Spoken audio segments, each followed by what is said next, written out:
tisvike at least pa 250 ndobva tatanga. Maita henyu mauya zvimwe zvinhu, knowledge is power.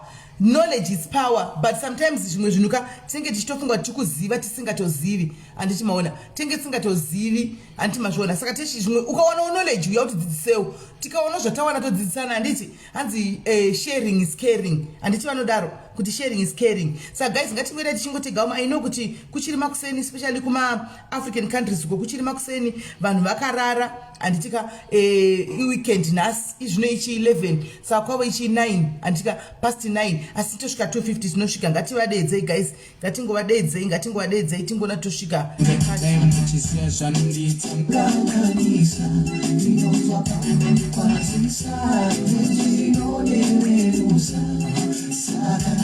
Mira, tokutera, ndichakutera, tokutera. Tarusimbanju, how are you? Dorini Kanyuru, Molini Masiwa. Friend gemayenza nokulinga, baby unondipa mazirudo anozipa. Iwe weka, unondizoroza mukungwa. Iwe weka, sitwa ndakasarudza kusimba kudati chikafu chandodya. Mazirudo akawanda unopa, saka ndichifunga kurorana is go. Nachingani tachisi kudaro chiko, chombo natovairirana, no phone call. Hakuna zvekuti ndineke view yako, chombo gengedzera, tichitamba chikudo. Kana taka kuita, chitanga zverudo ndichakukesa. Adungo katsoka wanza chivera, ticharamba ndakubata. How are you? Unachigamba, how are you?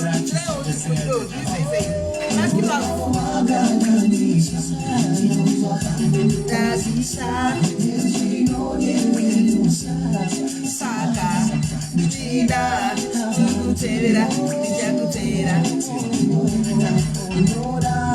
Tukutera, Nijakutera. Dakarimo zorizo. Lakuzosera dakarira amore kumira kadaru.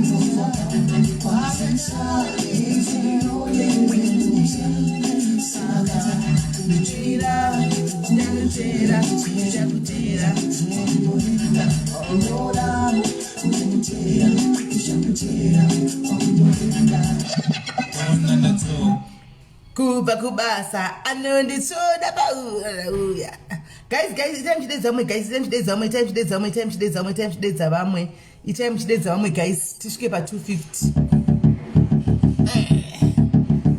Iweekend kanasi 202. Ande guys, ande kuda kwangu wa masisa menye ande nifunga kutunga ndisi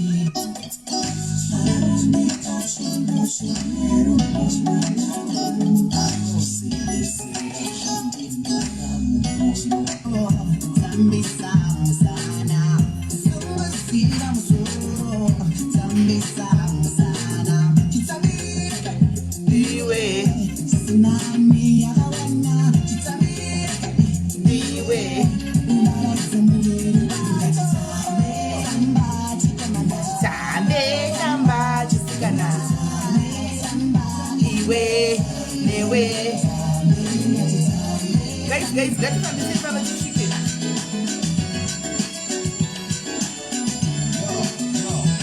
One day, China Kuchiko, Nakasangana Chino, Wala, so hurrying on forward, they got Chico, Chino, why? Wakarigera Chico. I heard you got 5 days, never before. Chino, so can they explain it? Shamari, 1994, Baba Wakashaika. Nipo, Pandaka Ziva, Monika Muno, Mone Chino, Chino, Ziku, Tamuzika. Kumba 2 days to Pazakatanga hundreds of baba Takatora my praise my soul my name Jaya that left the house Vaya.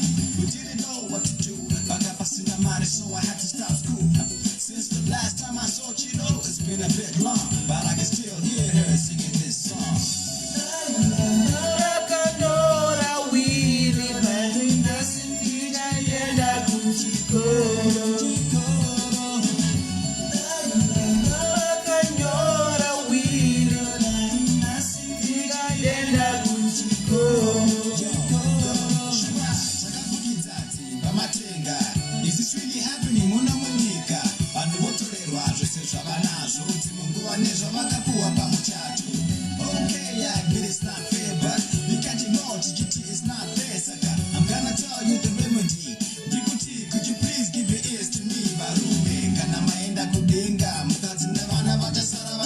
chema tinozvese zvatorwa navamwe zvikutoitika muno muzimbabwe siyai manyora pasi ndinoda chakati kuti chipiwe kuna wakati. As I said before, it's been a bit long, but I can still hear her singing this song.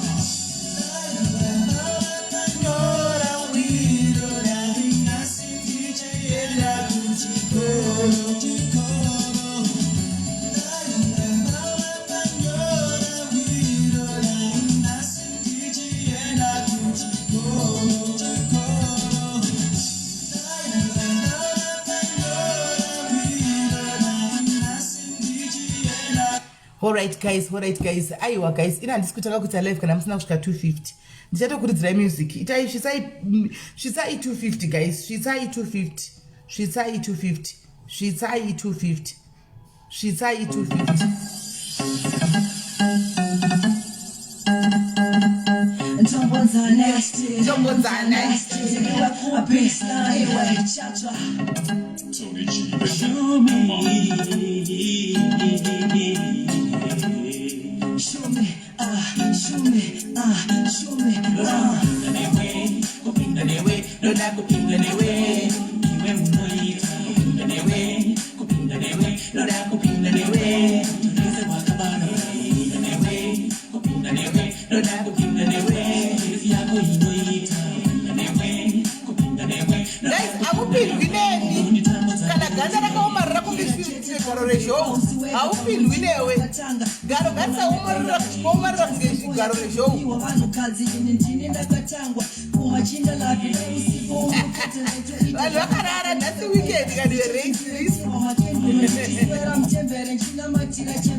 Hanzi ndisese mwekutamba kuti tisvike pa 250 right.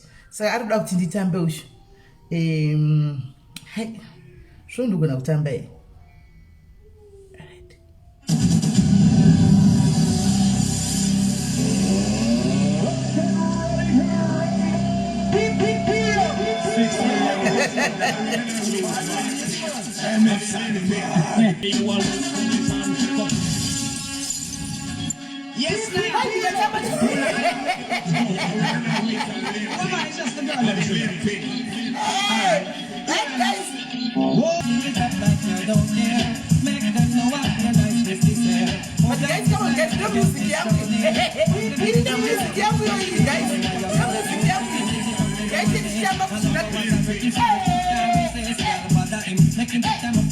Yes, sweeter than the machine and sign and place enticing. Something can remember the previous.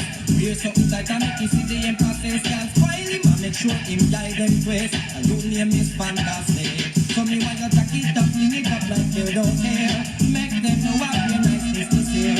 Move your waistline and make you extra near.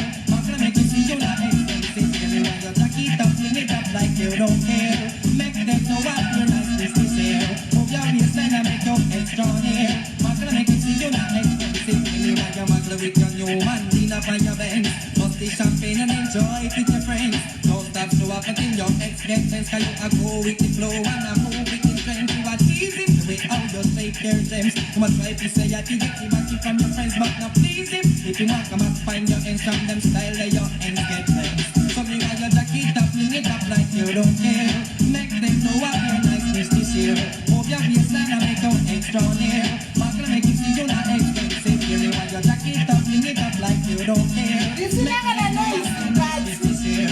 Move your waistline and make your extra near. I'm gonna make you see you're not expensive. You want your color him, make him see the property where my miss. And look for what's a working, see where he can resist. Gotta bother him, make him take time up to reminisce. The sweeter than the machine, a sign and place. Entice enticing. So in time remember the previous. We're so tight and make you see the emphasis. Finally, man, make sure him guide them twist. I only a miss fantastic. Yeah, to keep something like the world here. Make them know what they must do. Oh, God, be said and make no extra here. But like the fool, I make them think you got to keep up the niggas like the love here. Make them know what they must do. Tell us it's up to you.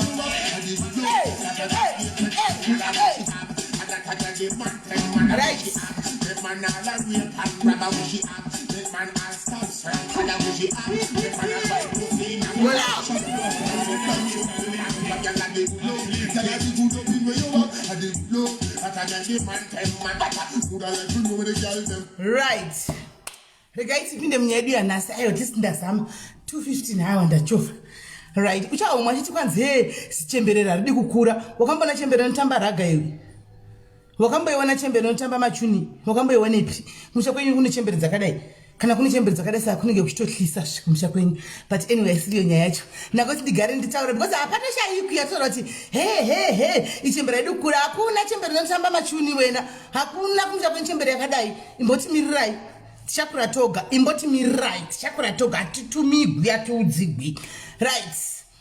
Mamuka seko guys, mamuka seiko kumatima nenyika muri sei guys vamwe vasikwera kwavari kumatima nenyika. Aiwa, tamboti nasara dai takatandara. Rega zvedu timbotaura. Wonai uyo uyatorwa ne anger. Wonai uyo is everything okay at home? Uyarisa angry face. Are you okay? Are you okay? Uyarisa my angry face. Is everything okay in your life? Talk to me. I can be your therapist. Are you okay? Is everything okay at home? Because clearly you've got issues. So if you come here, we can give you somebody to talk to, and a professional somebody to talk to, because clearly you are not okay. There's something bothering you. Maybe things are not okay at home. Pama unamare chingo or something. And there's something wrong. So we just see no, something is just wrong with this person, and we accommodate you.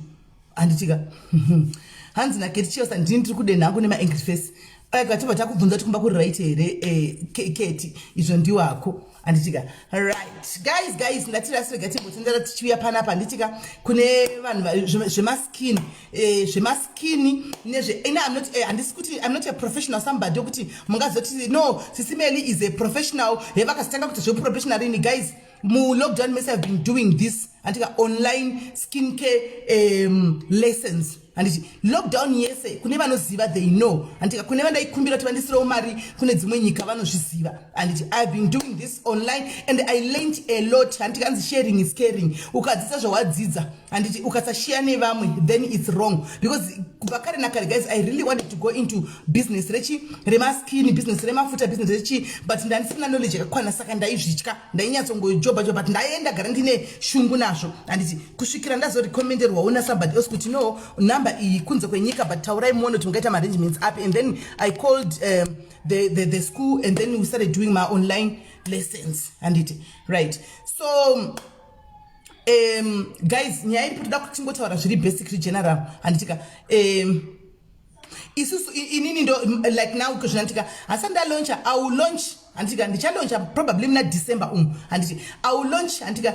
skincare range yangu inini anditika yakamira right now ndakangoita andakaita izvo ndakanga ndangodzisco ndikamatesta ndikamaita ndikaona kuti tested and tried and tested anditika anga achita then ndakangoburisa I think 2 products anditika nema oils ekuti mwana afano shandisa but pana December panichakuburisira zvakawanda wanda anditi mukudzidza kwaunenge uchiita zvinhu izvi guys kana ndikanyora kuti lightening skin products regai ndikudzidzisei kune vanhu vasingazivi vanomhanya and quick to judge and quick kuda kutiudza zvekuti anzi hey muchaita cancer hey muchazodai regai ndikutaurire mudikani ndichitaura kuti ukuti chichaita cancer uri kuziva here kuti mafuta acho anogadzirwa nei nokuti chinoita light chinoita skin ita lightening zvakasiyana siyana andika potato gwirira unodya every day can make your skin lighter.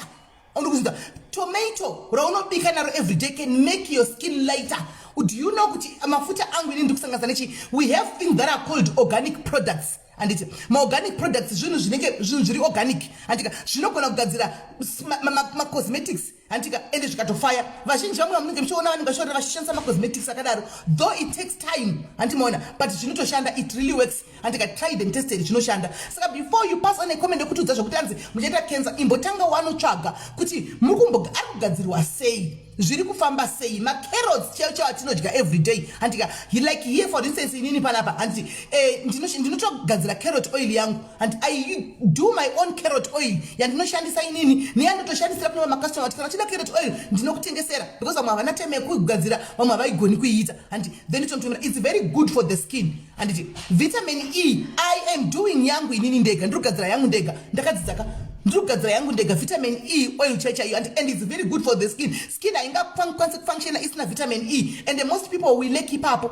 andimaona haisi moshanesiwo I remember ndichikura anzi tea skin diaries smell it's kind of late already it's kind of late because everything zviri kugadzirwa zvakagadzirwa ani ndakamirira Amanda the reason why ndasinata maspecial emafuta because ndangasa ndaburisa ndasanda launcher anditi ndipakushingori ne 2 times avamuchiziva achabuda akatwandei anditika then ndipo pachasanga kuitawo zvemaspecial nchidiri apa ndaiprepare ndichiprepare kudara ndichi uku munhu anenge kwacho kuchikoro kwacho kwaidawo bhadharo andi saka ndaionawo mari pandaitengwa ndobhadharawo kuya ndichikondiya ndichidari kusvikira ndatozopedza ndopedza papa end of November but kuti kutongopedza kwokuti but handichandishaudzwa nezvazvo izvinizvi anoona mulockdown meso ndo zvinhu zvandaitoita ndakadzidza nezvazvo ndikabatsirika turmeric exactly Joy turmeric inogadzira skin zvisingatoiti handika it also is being used also for my glows it's also being used for my black spots turmeric cheche you can make your own turmeric paste ndichakudzisai one of the days kune vanoda handika how to make my basics zviri simple zvokuti you can use kumba ma home based handika ma home cooked ekuti unokwanisa kuzviita uri kumba kwako right 2 kune avo vangu vanotaura kuti hanzi ndichaita cancer ndakubvunzai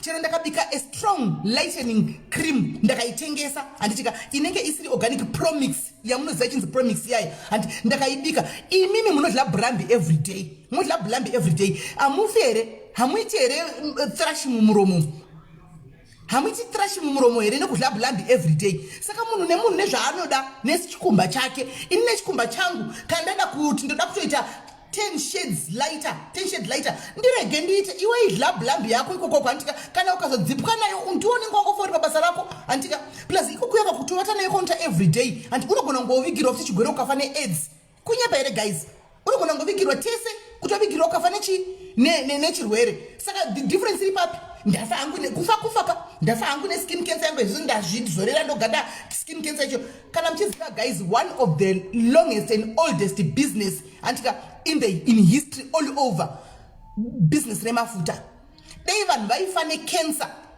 dei vanhu vakafa necancer kudzara dei nyika iyi yakaora kusina vana mbuya vedu tichikura isi vaizora ambi vana mai vedu isu vachikura takakura vachizora mafuta kwaive nemafuta enguva iyoyo avaitozora ani muri kunzwa tikabvawo kukazouyawo vamwe vakauyawo nemafuta vakati tabhi dzemafuta dzavaiona dzavaizora handi zvachembera zviriko handiti vana mai vedu vakasvika kungofa havana kumbofa necancer yekuti kwai vazora mafuta handiti havana kumbofa necancer kuti vazora mafuta katitaura nechokwadi vamwe vakasvika pakungotsikwa nemotikari vakafa vamwe vakatongogwarawo nezvimwe zvigwere vana diabetes asi achingozora saka for you coming and tell us kuti hanzi muchafa nechichi ndiani kwanogara pano pasine kusingaperi iwe ukasafa necancer asi uchafa nechimwe chigwere chete probably chose twaziva tunacho makidney anouraya cancer inouraya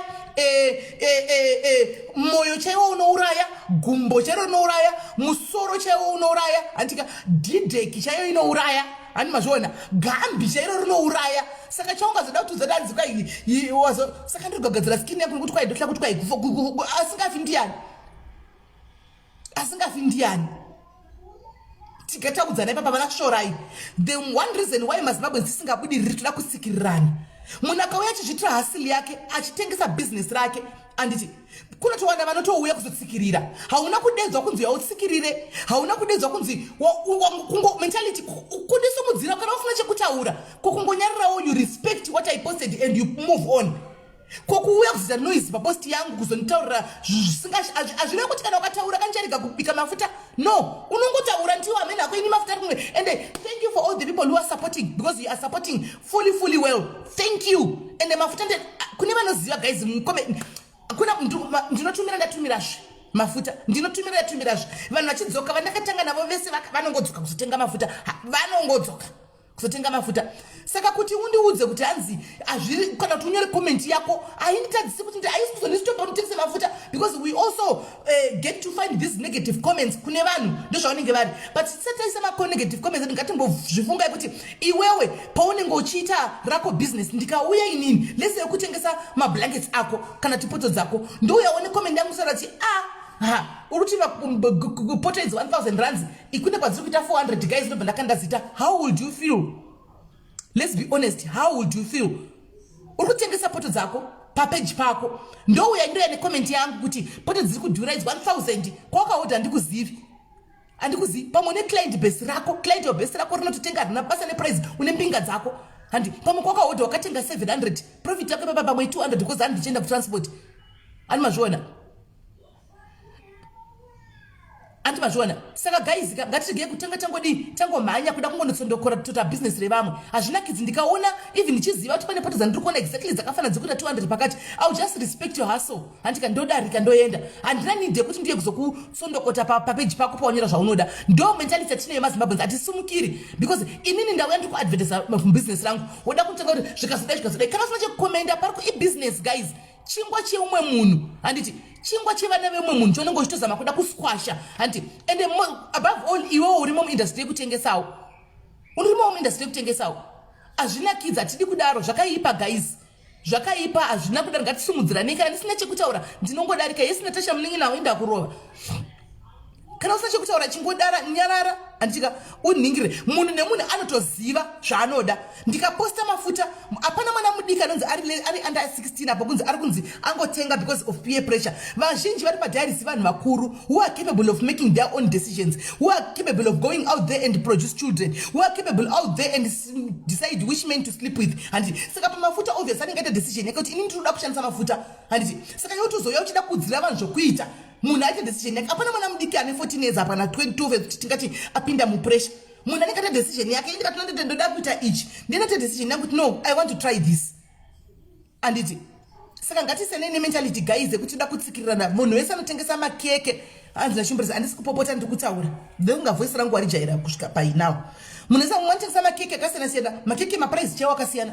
kune mumwe anotengesa makeke ake $50 kune mumwe anotengesa $10 kune mumwe anotengesa $5 munhu anoziva nhamo yake munhu anoziva zvakaisa mukeke rake andimaona zvakaisa mukeke rake ndiye anozviziva munhu anoda mutenga kwaanoda andimaona saka munhu kana waona kuti wawirira nezvekenza dzedu isusu handika kana kuti hausi kuwirira nezvatiri kuita guys zvakango indoona vani malive akawanda mamwe ndisingawira nawo ndongodarika handikomentini ndongoona kudai ndodarika ndoita opinion yangu ndeyangu andifanira kuti nditsondogote umwe munhu akuita zvinhu zvake so it's wrong guys ndazvisira post yangu yebefore neafter yaandiselinako andiselina picture yevanhu vanetsa vachibvunza kuti nemi andiselina vari kuzora chii simeni po zvizora andiselina animana so andiselina vakati simeni mareviews andiri kuona kusi ndikati nyangwe neni bvandavatoroa screenshot ndikavataridza hani zvikanzi madi kukanda hanimaona ndikati alright chindipai rimwe rakudhara musati makuzora mungondipa ndikandi ende racho randapiwa naandiselina vasati makuzora I think ndere kuda 10 years back vasati vambokura svika zvavavezvi saka vangondipawo and I used that kuitawo chi kubatanidza ndobva ndakonyera before vanhu tozongoya vakuuya vanatsondokai handika iri rekutanga iri rakatonaka iri muchaita cancer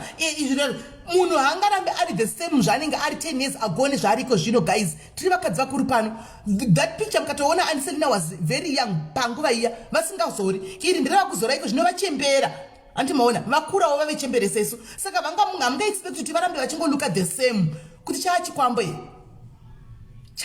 here asikana chachikwambe munhu akanotenga dress rake anditi kudress wavantu kuJoburg kune dress wavantu kuJoburg dress racho rakanaka madress avantu aya akanaka chaiko andika but the fact rekuti rinenge razara nevanhu ndarifarirawo kaini ndikuridawo ndamhanya ndienda kunotengawo chi dress riya hanzi dress wavantu ko saka ina ndizoti dress rawanzi rakazara ndorida the fact rekuti ndarida chiro rakazara ini ndorida ndatenga zvako zvikundiyoudza kuti dress wavantu ina handizvizivi kuti dress rakazara nevanhu iwe ndanotenga rako risina vanhu rako wega rakagadzwa riri 1 munyika muno pasi rose unopfeka iroro isusu totongosheya madress aya because tinongoenda notenga kuna small street uku totosangana tiri hobho mushopu 1 mazimbabwe ndinenge tiri kana 100 mushopu saka probably 80% totenga zvakafanana hapana kwandiwana rangu ndoga ndiri 1 antimazviona hapana kwandiwana rangu ndoga ndiri 1 unzwamo munhu achanzi vanokopera vanhu ava iwe hakuna munhu anonzi anokoperwa chinhu iye wakuti akoperwa akatotorawo kuna somebody akazviona kuna somebody kune kwazvakatangira hakuna munhu anokopera munhu chinhu kune kwazvakatotangira kuti ndizozvionawo pana ningini dress ndizorionawo kuti rakanaka ndikatoroona rakapfekwa nasomebody else ndikaridawo anditi kana ndikaona munhu akapfeka zvandingakapfeka handikana kuti akaita kune kwazvakatobva kune dictionary guys dictionary rine mawords akawanda anoreva zvakasiyana siyana we cannot have one kana kuti brand kana kuti one product pasi rose rinenge richingori nezita one hazvivi zvakaitika kana ndikachuza ini kuzviti sisimeni diaries rine zvarinoreva tangoenda kunogoogla kuti diaries rinorevei wozodzokotesa content yangu kuti content yangu iri kuenderana here nezita randakanyora iri diaries kana hazvisi kuenderana zvokuti hanzi vazonge vakopa nhingi vazodai hakuna dictionary rinokopiwa here dictionary rinokopiwa wotonyatsona kuti mentality yomwe munhu ari backwards rega ungotarisa ungosiya because iye pachake zvandotaura zvakadhakwa matinoenda kunotenga chinhu pano munhu akamba yakapasa comment panapa one day ndakaisa chihebhendi izvi zvimahebhendi zvakangozara mumr price izvi zveningi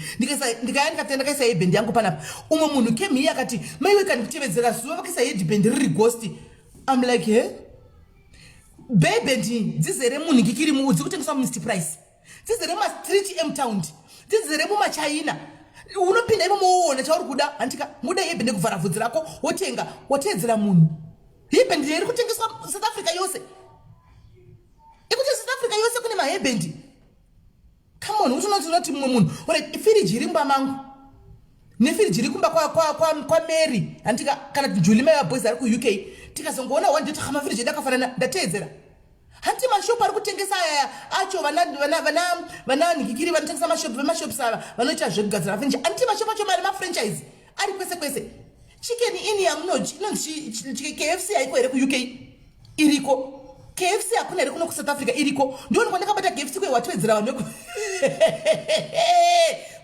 vanhu veku-Europe come on guys mafranchise kwese zviriko everywhere is there zvinhu zvatiri kutorarama izvi guys life yatiri kutorarama iyo ilife yakatomborera mwana wamwe vanhu kune vanhu vakatomborera life iyoyi mufunge vakafawo isi tikauya tikuraramawo life iyoyi hanomaona ende zvakanaka gara muchiziva guys ndikatoona even v ari padenga pakapfeka hitake ndikatoifarira tomuv wakaitengepi handiti hakusi chakanaka idhoiri rakanaka rinokopiwa dzakusai vana mai vedu kudhara vakavaka dzimba nemadhoiri because vaiona pattern yedhoiri nyuwa ndiraitwa namai chido panext door oti wairukigwanani pattern iyi handina konzi pana mai vakuruka pattern yakati votomanya vanorukisa avo vouya kuno South Africa mwe ndonotengesa kuBethlehem mouya kotengesa kuJoburg voita mari dzavo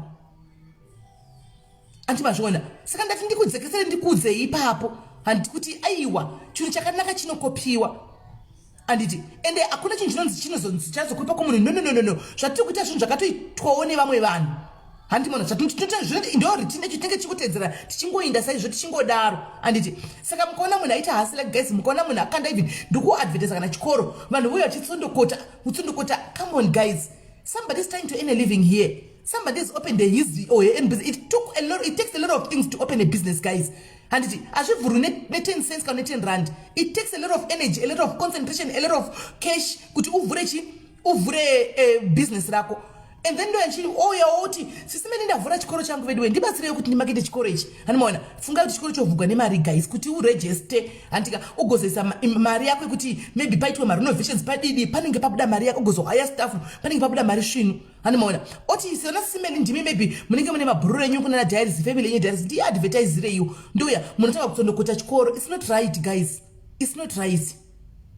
Atibudirire because tine mweya iwoyo wegodo. Hatibudirire because tine mweya wokungoshorana.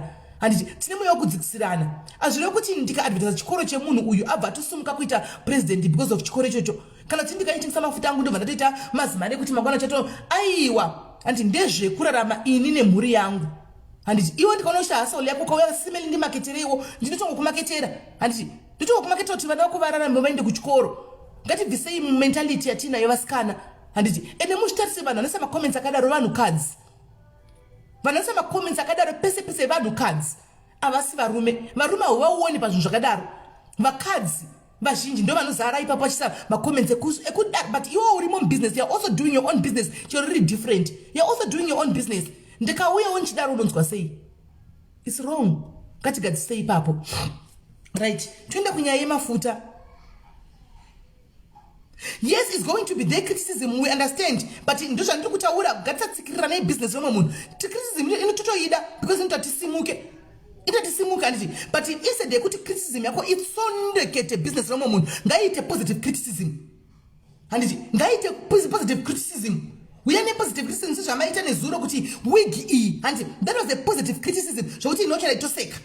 Handimona ndaitoseka iye mugadziri wemawig obviously angari mucomment section antoziva kuti pandagadziswa pakati because you guys you were making it as like a joke muchiseka muna kuuya mukatuka but dei makauya mukati maiwe into inonzi shina nonsense nemi kondochi like munhu uyu agoni ende idofuna kupesageza mawigi mapwanya business remunhu mapwanya business remumwe munhu criticism positive criticism tinotoida inotisimuke tikure.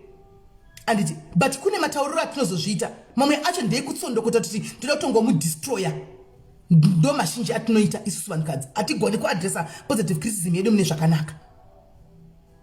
Andimona kamuchida kuona ndikukudzai kuti kudika enda munojoina fashion policy yevakadzi uko kwete nemixed aiwa yevakadzi muone vakadzi zvatinoitana ikoko muone ndobotevera chidzilita macomments munosvika pakungonetawo dzimwe ngongosiya zvakadaro tisi tinenge tichitsondokota vamwe vedu instead yekuti mudze zvakanaka kuti aiwa zvawakapfeka zviti ndinobvisa bhutsi dzokupfeka trai kupfeka bhutsi dzakadai so hatigone izvozvo toda kutsondokota asi munobva kwakati munoonekwa chokwadi mati jesu adoni mati kutuka.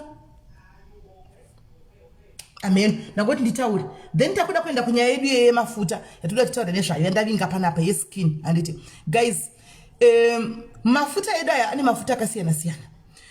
Kune vanhu kune mafuta mamwe anotengeswa ari cheap line anotengeswa muchina makula handitika the likes of andidi kuti ange ndikusondawo business revanhu handimona but imi munomaziva handiti and anything chino contain hydroquinone inenge iri more than 2.5% is bad for the skin.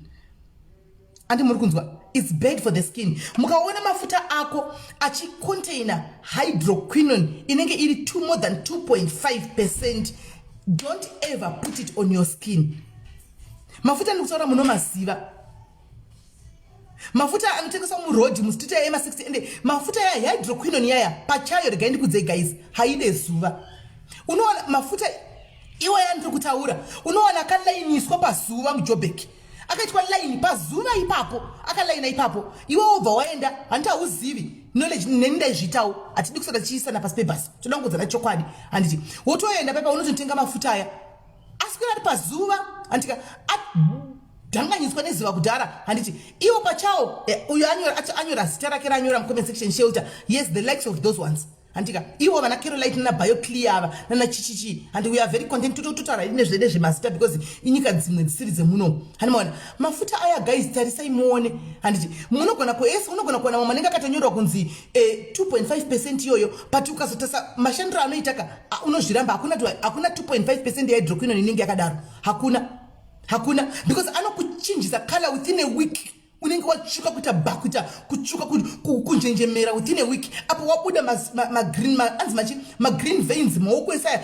nemumakumbo nepaipai unenge wabuda ma green veins anti vamwe vanenge vatanga kuti mafuta aya zvaanoita manje regai ndikudzei guys kune vanozora handisi kuda kuita godo ndoda kukudzai chokwadi anditi handisi kuda kukuitirai godo ndoda kukudzai chokwadi kana uchishandisa Carolite anditi kana wafunga kuenda unoshandisa Carolite nasika unoshandisa BioClear kana kunoshandisa anzichiko akawanda mafuta ya mani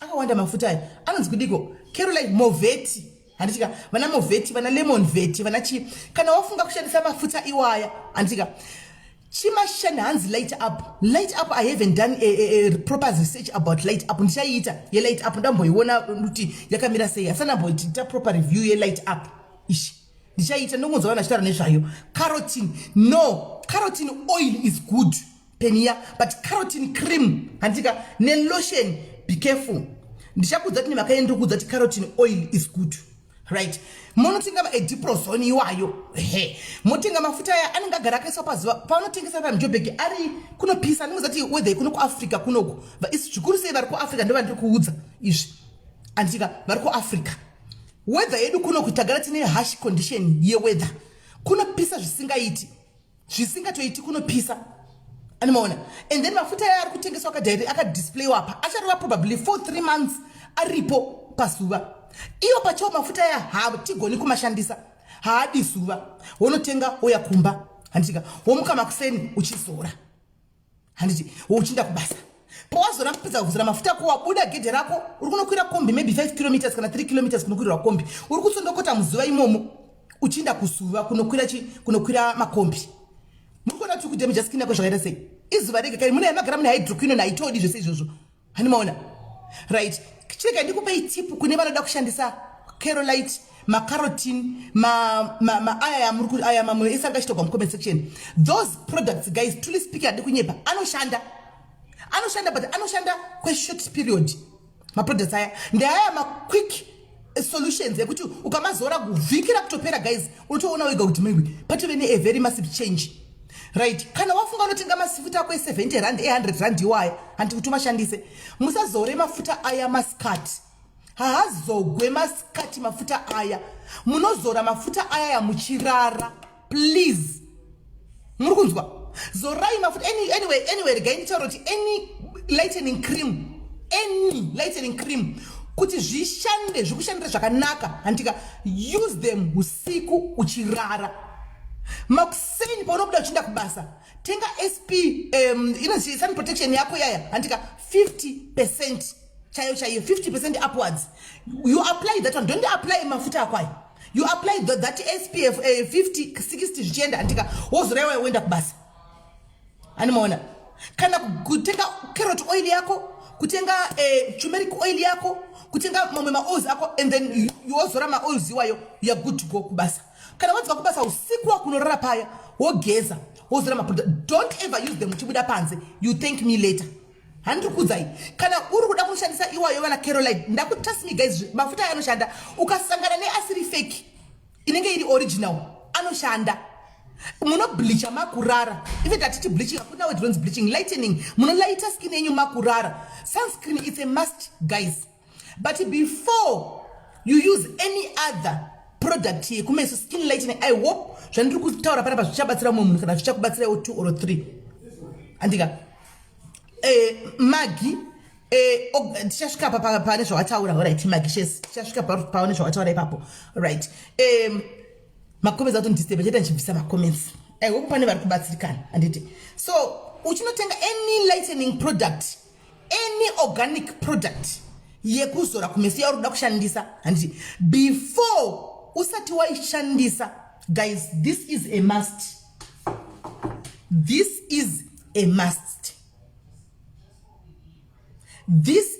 must please skin yenyu it needs to be exfoliated anditi skin inoda kukweshwa nokuzvinoitika ndezvekudai let's say ausati wambozora mafuta anditi uri kuda kutanga kuzora mafuta nhasi and wanga uchizora mafuta ako mama wanga uchizora kuda wanga uchizora handisi kuti tongoti Vaseline or something and wafunga kuswitch kuti unozora mafuta ako lightening anditi skin zvainoita manje ma pores eskin yako anenge akavharwa animaona anovharika nana Vaseline bye anovharika ne Nivea ne any lotion anditi saka now utakwenda ku lightening creams dzekutoda kuzora these will exfoliate your skin. Kana chiti exfoliate your skin what do we mean tikurevei kune vasina uchikoroka seni animaona tikureva tikudi paunogeza wakapfeka magloves akwaya uchikwesha it's a bit rough chiri rough ichi paunogeza kuchikwesha kubva kumeso kuchi skin yako mapose eskin yako maburi eskin yako ari kuvhurika handimona anosara akavhurika ari open zvokuti the moment uchienda kunozora mafuta ako anonopinda mukati kawani. Saka problem vazhinji vavanzotenga mafuta kuti mafuta asi kunishandira mafuta asi kushanda aiwa mafuta anoshanda iwe uri kumbo exfoliate the skin yako because exfoliation yeskin guys inoitwa 3 times a week. Tinozowa edu simbe toita kana tika 1 per week kana tika 2 per week but simple unowangochita exfoliate of the skin 3 times a week.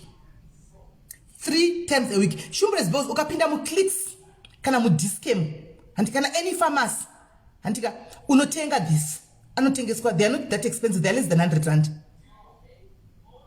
andika mafuta kana akagadzigwa achishandira umwe munhu iwe uzoti kwandiri nhasi kushanda. Come on guys, there's something wrong with you, you are not exfoliate your skin andika ushandisa mafuta uzoti hasi kushanda here but problem is toda kungosora mafuta toenda then tozocomplaina kana kuzopa bed name kunobika mata mafuta kashandi kana kamboshandira umwe iwe uri kuramba kushandira sei imbo exfoliate tione kuti mafuta anoramba here. Tora uchikwesha ukwize zvese. Uchikwesha zvese nawo magloves aya. Hanzi chero mupepa arimo thank you. Hanzi 45 rand mucheckers thank you. Ndo zvandakudira madiaries changam. Andi maona. Exfoliate. Wapedza ku exfoliate manikirako andika skin yako wageza pa. Inini hangu I used to both guys. Ndikuda kwangu zvino. Indagara ndiri munhu anozvigezera. Mukwamuna ndingati simela ageza katano nuwa mumuzoti fuck off. Unopenga iwe. Because inini ndiri munhu anogeza. Kisika kana iri weekend uri ndotogona kana kurova katatu cheko pazuva. Ndipo pa 10. Kundomanyirepi? Hapana. Because remember guys, life starts at the age of 40 and is still 40 plus. So we have to look good because patakwenda ndo kwa padhusi kwatakabva ndo kwa akuri. Saka ndisikuda kuita hangu kambuya kaka kananga chinzi vapi vachembera vazodai zigandara vari vazo mushanditi chembere asi tenge chingokukwidzana mukufamba. Techingokukwidzana mukufamba potse ukatita zvokutopusaka unosara pasi. Ini ndichenderera mberi ndochokwadi chacho chiri pachena handidugana kunyepera. Pose tikamiswa hapo kapo. Takabva kwamafesi kuti vanhu vaone kuti wachembera ndiani ndokubhita chaiku times 100. Handi mazvona. Saka ine hangu uka ichi ndoshandisa zviri 2. This is a scrubbing brush. Iri. Scrubbing brush iri. Handi maona. Scrubbing brush iri. It's cheaper. It's also less than 70 rand each. Mr. Price. 70 rand. Mr. Price each. And it's good. Panakusha vazhinji tajara kushandisa matowel chididi ina hangu ndoshandisa each. Instead of ma towels, towel renda ndoshandisa kudrya chete skin yangu kandapedza kugeza. I use this. Ndoshandisa each kukwesha. Let's say and pandisiri kushandisa magloves angu aya ndikushandisa ichi ndochandotokweshesa everyday ichi ndotokwesha nacho daily ichi anti mashona icho chindo chandogeza nacho. So guys, musa confuse kushata kwemunhu nokusageza nokuti nangu pakugeza ndiri njusu mai mwana atidi kunyepera naipapo handi kungogona kuve kuri kushata kwamunenge muchiona asi kugeza aiwa angataura nechokwadi guys. Ini ndozvizivira handiudzigwi. Kumusana ndokwanokwanisa kushandisa towel, yes. Kumushana, that's where you can use towel. But kana uine munhu, for instance, une murume wako na anybody, andika unokomupaka chibrush chokupara kumusana okukwesha chibrush ichi. Otomupaka na iyo magloves anotopfeka otokwesha kumusana kana uine murume kana mwana anokukwesha. Kuti mafuta ya ufanane ka body yese. Ufanane body yese. Kana uri kuzora hako, be it organic, be it promix. Anti mazvona. And iri brush iri guys iri. Kune vamwe vanema anozi manganga hadzi. Ndizvo manganga hadzi, ma stretch mark. Ndiwo amoti ma cellulite, ma stretch mark. Ndizvo cellulite and what not. Antika use this and you thank me later. Use this. Mozo yamo ndiudzawo. Right. Wapedza nditika washandisa wapedza kugeza wabuda anditi wabuda wapinda maunozorera mafuta ako anditika maunozorera mafuta ako muyami antika guys for you kuti ugare uine regai ndikutorerei it's a must mirai ndikutorerei ndozita kunge nditara zvinhu zvisipo anditi mirai ndikutaridzei ndozita kunge nditara zvinhu zvisipo anditi so kuti ndikutaridzei I think zvakanaka mirai.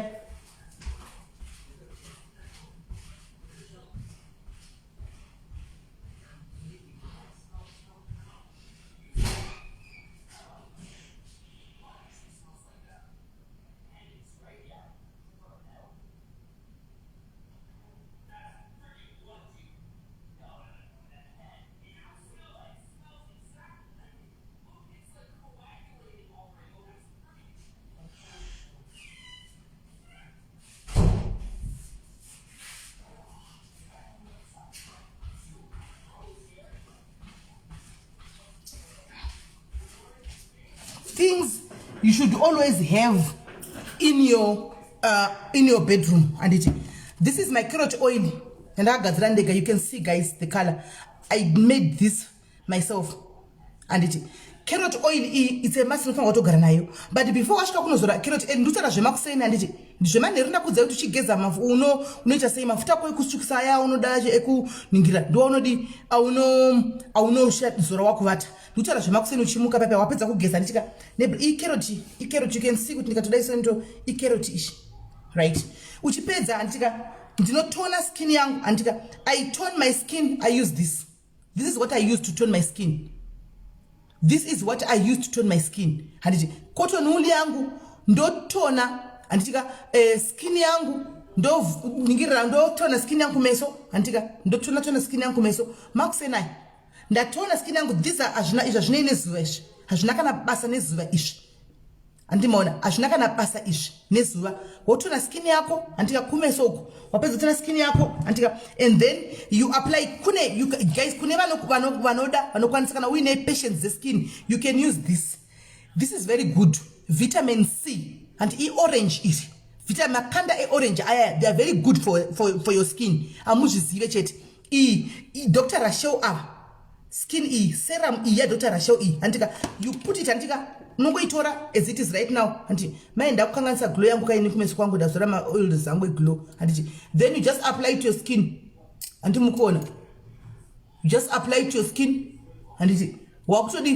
wakutozora this is vitamin C. It's very good for the skin anditika wapedza watona skin yako you can put this makusenai woenda kubasa wofura kone muzuva muyama uchinda svika kubasa anditika izvo zvinoine suraizvi zvinongogadzira skin yako anditika then kana uchida usingadi kuisa Dr. Rachel kana uchida kuisa pamusoro peDr. Rachel iyoyo indobvarisa carrot oil yangu this one inini tsemasta anditogari ndisina anditogari chero Shakira makamuona nesuro skin yake carrot oil iyoyi carrot oil ishi ndio tindongogadzira yakawanda toti umwe nemwe bhodhoro rake chero skin yaitai makaiona guys skin yaitai makaiona carrot oil munomba it's a must totogara ikatopera ndisipo vanoziva ndogona kuigadzira ndakavadzidzisa vanotoigadzira voto umwe nemwe anenge ane bhodhoro rake anti mazvona saka this is a must munhu wakugara muinazvo kune vaya vanenge vasingagoni kugadzira skin vasina nguva yekusura kugadzira nema izvozvizvi zvema nikikiri zvema carrot oil and what not please just get hold of me ndokugadzirira ndokutumira ndokuchaja hani muri kunzwa kana uchiona kuti hauna nguva yekugadzira handitika unongondibata ndokugadzirira handitika ndokutengesera ndokupa because nichaizawo ndinotengawo macarrots angu ndinotengawo maoils acho ndinotengawo chino ndogadzira nguva yangu and everything ndokutumira ndokutengesera chidhuri zvokudaro kwandiri choita 200 rand achidhuri 2 wire and inolasta inoita 2 months nacho ichi 2 months icho chichi oil ichi uchingozora ari right makandida ari right ari kumba kwawo ari right anoona icho chichi nongonde 200 rand yako ndinokugadzirira ndokutengesera handiti kuna mavi akuda zvokoti nditomupa nemarecipe ese naye mavi zvinonaka kwe marecipe ndototengesa chii naye mavi shuwa naye mnina wangu he maki ndozotengesei ndikaku anina madairies aya and so it's a must guys you apply this the whole body izvo zvikadai almost skin yangu ngechitopa carrot oil ishi anmona pandatogeza makusenda ndatoizorai hani mazvona ndapedza then you are good to go hanti kana uri kuda kubva from uchisvika kuti ndoda kutanga kugeza sipo dzekugeza chaiko chaiko tichiita hedu chidzidzisa kune vaya vanenge vachiti munozoita makenza anodambuka skin this is what we use munomhanya kutaura musingazivi zvamunenge muchitaura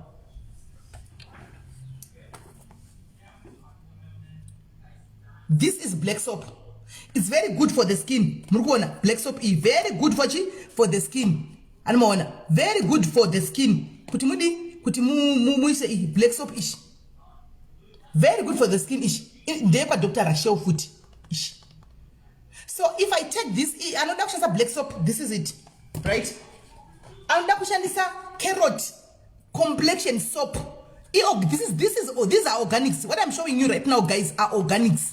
And maorganic kune vaya vangu vachiumana chirega tichikudza ndakurega muchiumana ndakuchikudza handika these are organics anongona ndakubva kushop kunotenga ndikuburisa mustadi mumba mangu mustadi room muno mune zvimashere bhob ndo manende angosvikanda because hakuna munhu anombotambira muno mukachinji kacho ndini handisina kudzingwa nevana anomaona mukuiona this is carrot complexion soap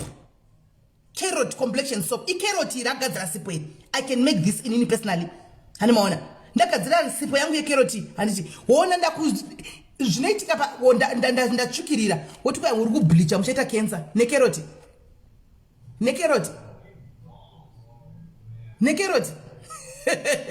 ndopa toda kudzidzisana chokwadi hands I've tried. Okay, yes, Natasha inogona kurukusa kuitra maybe zvakanaka pa skin, you try something else. Handi skin yako yakasiyana ne skin hadzifanani. Umwe nemane skin yake handiti yanenge anayo. Right. Ndiri kuburitsa muningikiri mangu handiri mukona. I am taking this from my study. You can use this. Isipo pure soap. Pure soap. These are organic soaps. I can make this from scratch. Ish. Hapana kana chambonzi chadi hapana. Right. The trick is kunewa inini manje mukona out of masipo esa ndina waya akawanda masipo ndina wakasiyana akawandisa anditi inini manje because ndakadzaka I can formulate a cream nemafuta aya inokutsvukisa skin iwewe. Saka munhu anenge ableacha here anenge ableacha here apa ma-organic sky icarrot iri i-black soap iyi andika pure soap. That means haina anything, just a pure soap. And I can formulate this in ndogadzira cream lotion yagoizora because these are good for skin. Ugoita makeke eskin vagokuona vagoti wavo uri kubleacha animaona. Saka guys ngatisiyane nesystem nesitaira ichocho. Saka sipo black skin vanoda black soap, get hold of me ndokutengeserai ndinadzo. Anditika pure soap ndinokutengeserai ndinadzo. Carrot soap, turmeric soap ndinadzo zisaidi piko turmeric soap. Mungu ndo zvinhu zvakawandisa ndinoita kuzati ndoiwana papimo. Ine zvinhu zvakawandisa.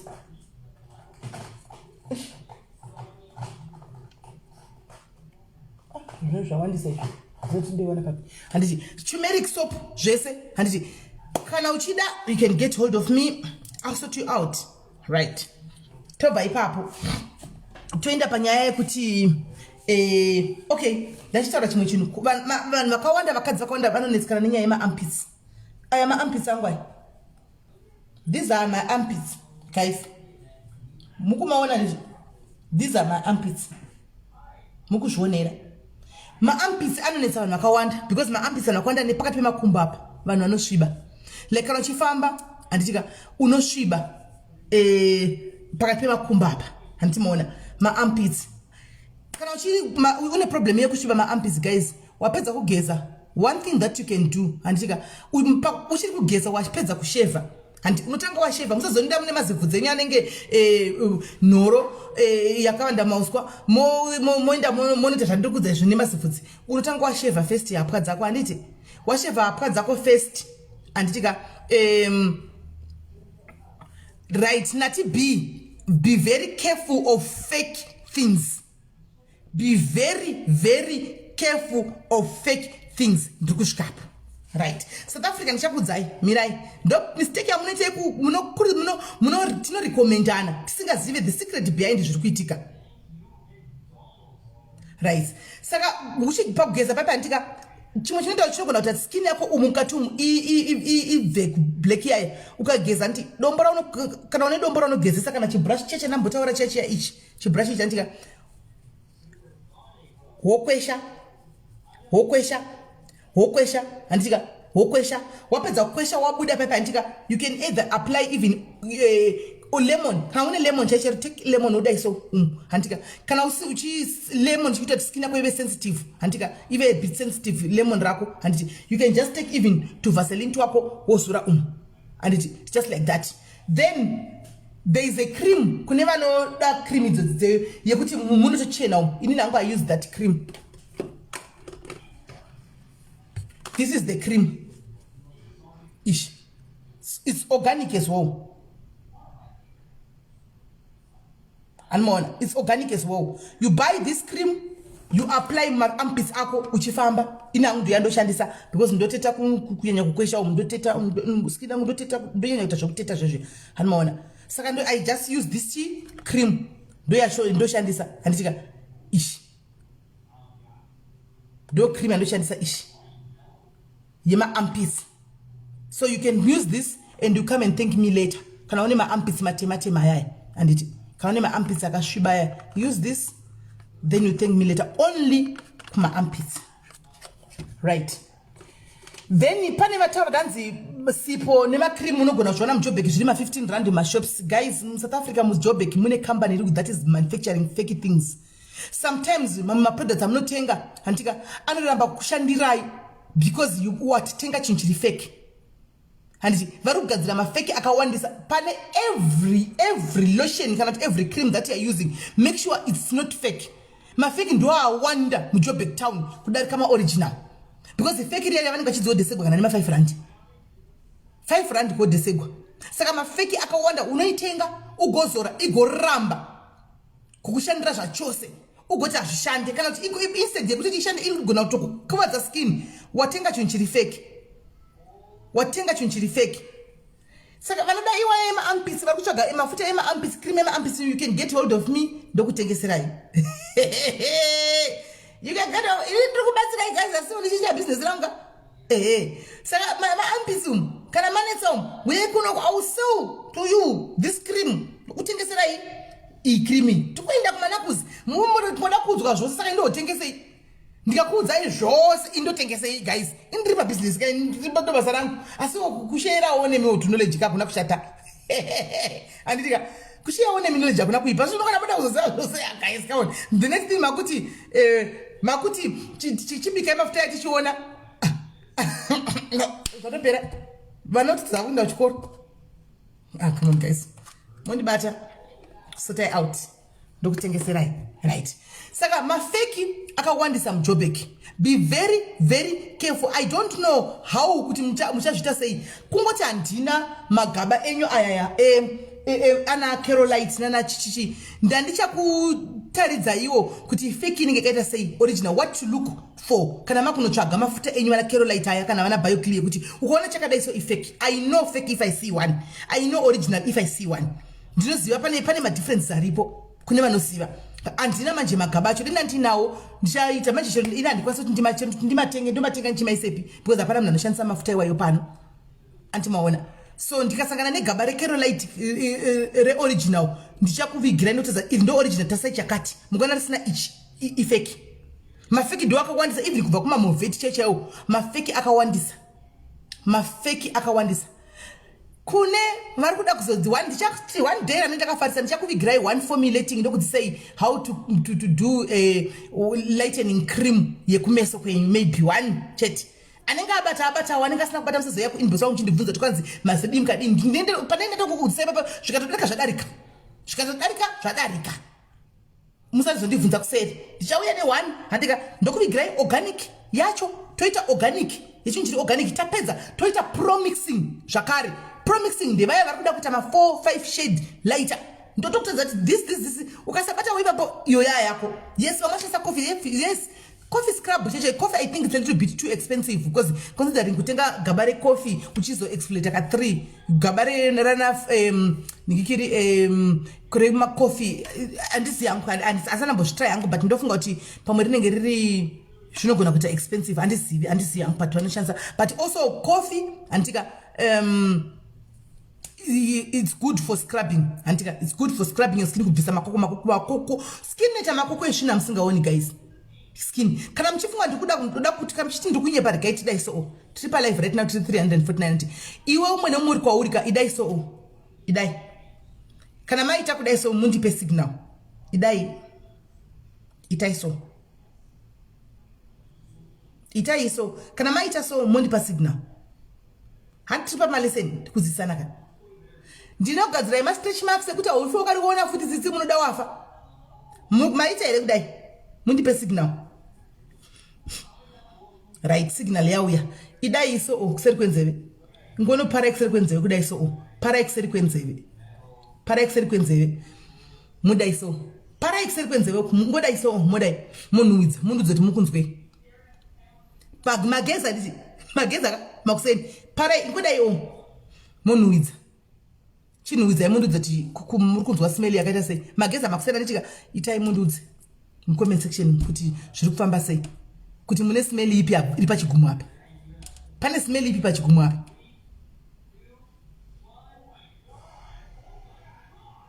pane smell ipi pachigumo apa. Makwiza kwanzi kunhuwa good maki very kune kasimero ka asina geza ka asina geza nditi asina geza ka. Thank you vatara tukunenga vari kunhuwa ndimi maite cheko cheko vakuti nothing ameno kwenyu but inini I know what I'm talking about. Kukunhuwa ka most comments andika asi une flu here nai Brenda ukatokwiza kudai so ukadai unotonzwa kamika smoke aripo but wageza andoona skin izvo zvazviya zvinoto patozoti exfoliate scrub idi andika inonobvisa makwakwa. Imagine kuna munhu anogeza every day asingagoni kugeza kuseri kwenzeve inopaila andi utageza makuseni asi ukatodai so unotokanzwa andi inotopaila tsvina yaya ichipaila hanzi tageza makuseni tikasmoke aripo yes ani maona inopaila saka ndoyati chiti yai inofanwa kuti ibviswe ani maona inofanwa kuti ibviswe hanzi no smell but tindeona masenji kumo okay that means it's the same thing anditi saka toda kuti bvise that ngikiri scrub ya ndo painozoshanda exfoliating ya ndo painozoshanda anditika izvo zviyazviya saka ndachida kuti mungove practical mungoona kuti zvine ndichitaura kuti sometimes apato kanotongoda kubviswa kakakai kanda kutongobviswa andimaona whether kuti pai kana kuti pai kanda kutongobviswa hanzi yangu skin yekumeso ino oila sisimeli help me wala tinozoya kusetotaura for oily skin unozoya kusetotaura for oily skin tivubvise kuningira right saka ndozvanada kuti tionesana ipapo saka vari kunotenga mujobek handitika please endai muno make sure kuti mafuta muri kutenga they are not fake handika muyu exfoliate maexfoliator muchigeza papa handika use the correct soap handika mause the correct soap yenyu mopinda motona matona then use my oils yenyu musazore mafuta aya please apa ndokuripita I'm repeating again do not use those lightening creams muchibuda kuenda kubasa makuseni kana muchinda kunonzwi kubus stop handika kana muchinda kushopping use only those creams mushirara they are very good working makarara iwakarara ako iyo inenge chita basa rayo iwakarara even my oils and kune vamwe vasingatofariri ma creams kuri variko vanhu vasingatofariri ma creams anorarama nema oils and skins avo perfect so ma skins iko kumakongolisi kurigadzikwa fake dzisingatoiti mess because remember kwavari it's now all about business kumakongolisi kune fake chaidzo dzinenge dziriko zvakare dziri kubva kunyika kwavo ikoko even kuNigeria cheko mafeki akadozara mumarket street azere hakuna kusina scam anoziya hakuna kusina scam saka just have to be very careful kwese kwanongo chitenga kuti kutenga pakaita sei animona kuna mwana ntungo ma oils chaicho kurama nema oils chaicho kuti nenangu zvema cream anozira and skin yake inenge iri top notch antoziva kuti ndinochigwa neskin because and hakuna side effect hakuna anything hakuna chi angori ma-organic oils anongoshandisa that's it bo otogara achimokusana chibuda oil yake manira chivata oil yake animaona hanzi for dry skin toshandisa oil ipi unozoya kuseri ndokutengesera oil yacho Brenda Mafumo tinoshandisei hanzi those creams anobhuwa kuti anosirira zvimwe mavhi right ndo manakuzika ndo amunozoti manakuza ndiye kuti unosviba anditi wosviba mumabvumu anditika right oil yemanakuzi guys hatidi kunyeperana cream kana oil yemanakuzi haizogwe pamwe pano inozogwa imomo muma-affected areas chete ukaizora paskina pa inokubvarura inozogwa imomo mune manakuzi eblack imomo chete ndoma ino hanzi chiko naaliya inongozogwa imomo muchete hanzi kuwanita mapundu after shave gambi chida chawo kushevisa chacho change the product that you are using kusheva kwacho gambi rako iroro zvamimabvi zvamukutaura izvo zvatikutaura zvemabvi ndiwo manakuzi acho handi oil yacho unotoshandisa oil iya unotoshandisa iyoyi unotongoishandisa imo mumabvi momo nomaoko musazore kuskin it's not meant for the other skin ndeye mapati iwayo ane nharo iwayo ane nharo magokora manakuzi mabvi manakuzi emakumbo ani maona muzvigumo zvemakumbo izvi ndo basa rayo iroro you can use it uchivata zvakare use that because it's a very powerful serums andikuti nezvawai very powerful oils bio oil hanzi tengana machuma I don't know if it worked for you bio oil I think most people are in conversation would agree with me kuti tichikura kare katakashandisa bio oil masitatiments haaperi zvokumhanya nebio oil haaperi tingatotaura tikadii tikanyepera tikadii bio oil ameno kuda kana vari vakashandikwa nayo but inini hangu I'm one munhu akashandisa nditori nayo tinganisati yapera iri mumba bio oil iya haina kundishandira. Thank you. Kuna munhu abva kubhadhara mari yake yemafuta ishi ndatuma vana kunotora ishi abva bhadhara mari yake yemafuta ndaturuga mafuta ake kutumira mafuta ako manje right animaona saka please anzi bio haishandi vedu uya aiwa bio haishandi that one inini ndicho testimony yebio mastretch marks haiperi kune stretch mark oil iyoyo nestretch mark cream yachona animaona. Hi baby, how are you? I miss you a lot. You miss me? Why didn't you come and see me?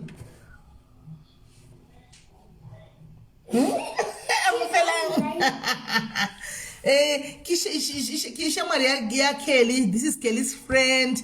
Amothelang best friend. She's Kelly's best friend.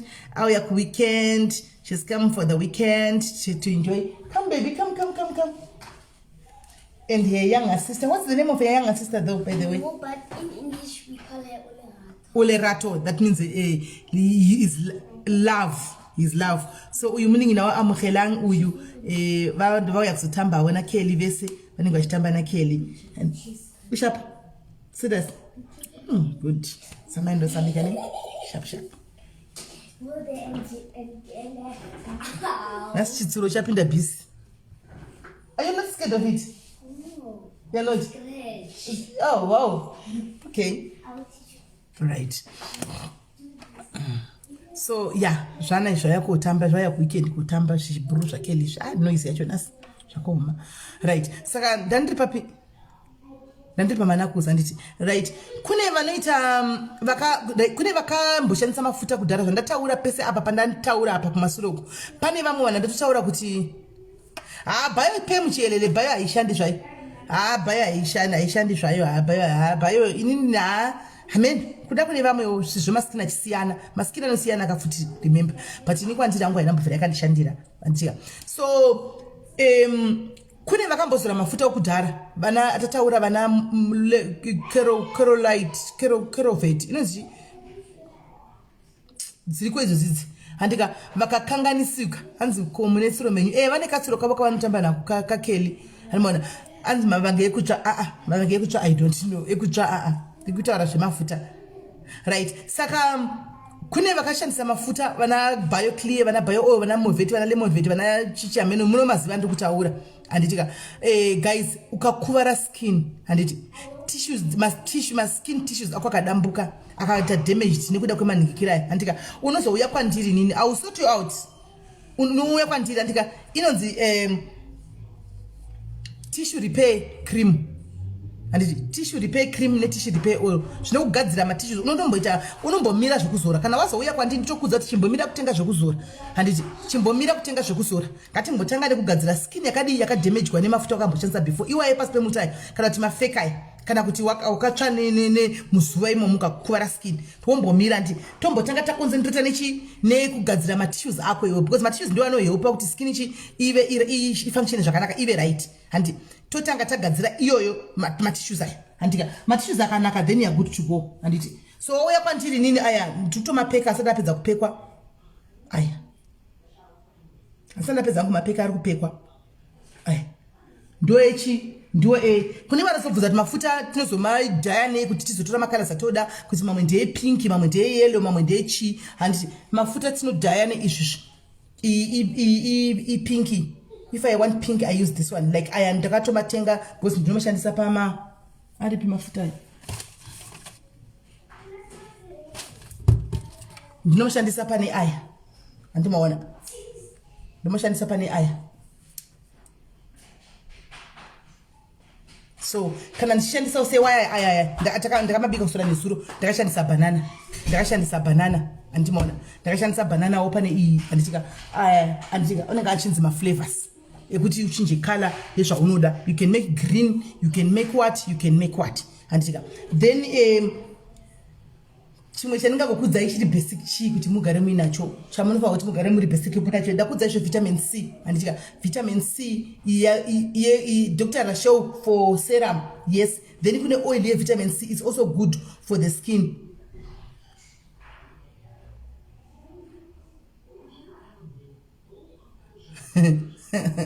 Alright, inoshanda zvakanaka seskin handika. Then kunoita pane inonzi castor oil. Use that castor oil again.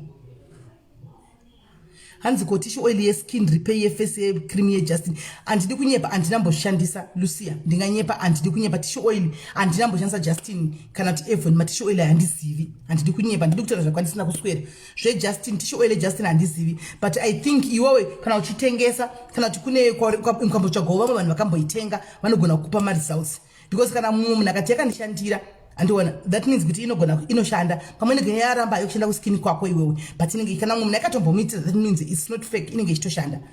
Tsvaga umwe munhu kuti unobvunza anditika hanzi na andiselina nditengerewo mafuta angu akupereka ndipinde comment andiselina vachawana bless wavo comment section andimaona anenge akuita saka make sure guys kuti munenge muinawo saka vanenge vachida zvakare ma tissue repairs cream handika ne tissue repair oil kana wakatsva usauye uchindibvunza zvemafuta ekuzora chimbomira kundibvunza zvemafuta ekuzora mari ndoida asi ndoda kuti ukatenga uzodzoka nevamwe vanhu saka ndikamanyira kupa mafuta nokuti ndinchida mari yako hazvishandi totanga taenda pamudzi nezuro pane musikana akanifonera handika angari akanifonera mudiaries achiti simeli ndobva ndidzoka ndakatsva nemafuta ekutsva matsviro acho foni yangu iripi kumirai lesopa amai ndikakutadzai kutsva ndokaramba ndikati iwe nani toti mari koimbotanga chekutanga mangwana kana waenda kubasa mnin'ino wangu chimbotanga waenda kubasa unotenga magloves uye unitaridze zvokuti ndikupe madetails ekuisa mari kwete imbonotenga magloves wouya nawo nechibrush ichi kana wadzoka nichakudza step 2 ende mafuta handisi kumupa iko zvino mafuta ndo ekupedzisira last maybe after na January February tambopedza kupisa mazivara ndakaona muskini make imomo aripiko mwana uya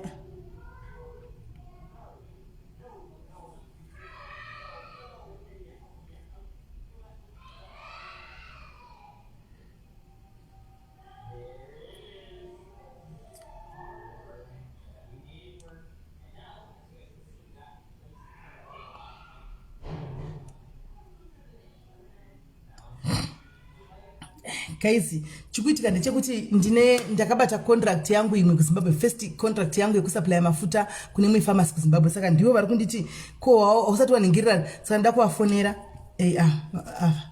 ndida kuvafonera izvo zvindikapedza apa ndine product hombe iri kuda kuti iindiswe kuZimbabwe handika order hombe iri kuda kuti iindiswe kuZimbabwe iri kuda kutosa mupharmacy handika because yes anoona iwaya maorganics edu aya maorganic angu aya atoinda mupharmacy apinda mupharmacy pazimba anoona apinda mupharmacy saka guys chimwe chinachana nezvechi nditokangama unachana nyaya castor oil landiti castor oil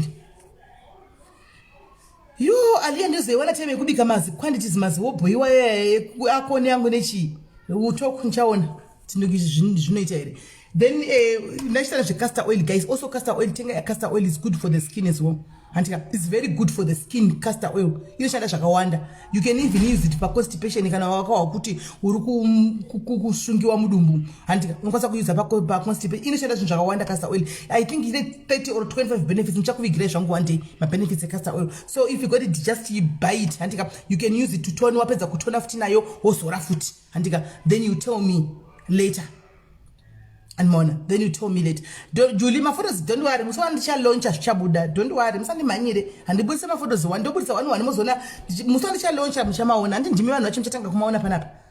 Second Jama Bussa, you can get my friend and through Andrew who takes a question to find a pusher, Hansi Pusha M, right? Paposha M and the review a Pusha M look down on so on and Futai. Pusha M is an organic lotion. It's an organic serum, an organic lotion, everything about Pusha M because the corner marula. They use chimechi fruit chinonzi marula and chino gazra amarula doro. Chino gazra amarula doro is the one marula yavanoshandisa kugadzira marula of which marula yacho is the fact that it's an organic thing and it's good for the skin but this is my investigations zangu pa marula yaka ine vanhu vainoshandira ine vamwe vanhu vaisingashandiri and maybe probably vari kuti haisi kutishandira ndonyaya yekuti maybe pamwe vascrabiwo I don't know because inini personally anambovera ndakashandisa Pusha M and ndaingoda kutsvaga hangu nezvayo kuti ndiyazoziva kuti chimboitika because ndakangove interested pandakaona iri organic ishandiswa marula yayo andimaona ndopandangoita interest nayo andimazviona so I think it works for others it doesn't work for other people as well. Skin texture is zakasiyana anditika kuna mwana ne skin inonzi hard mashona skin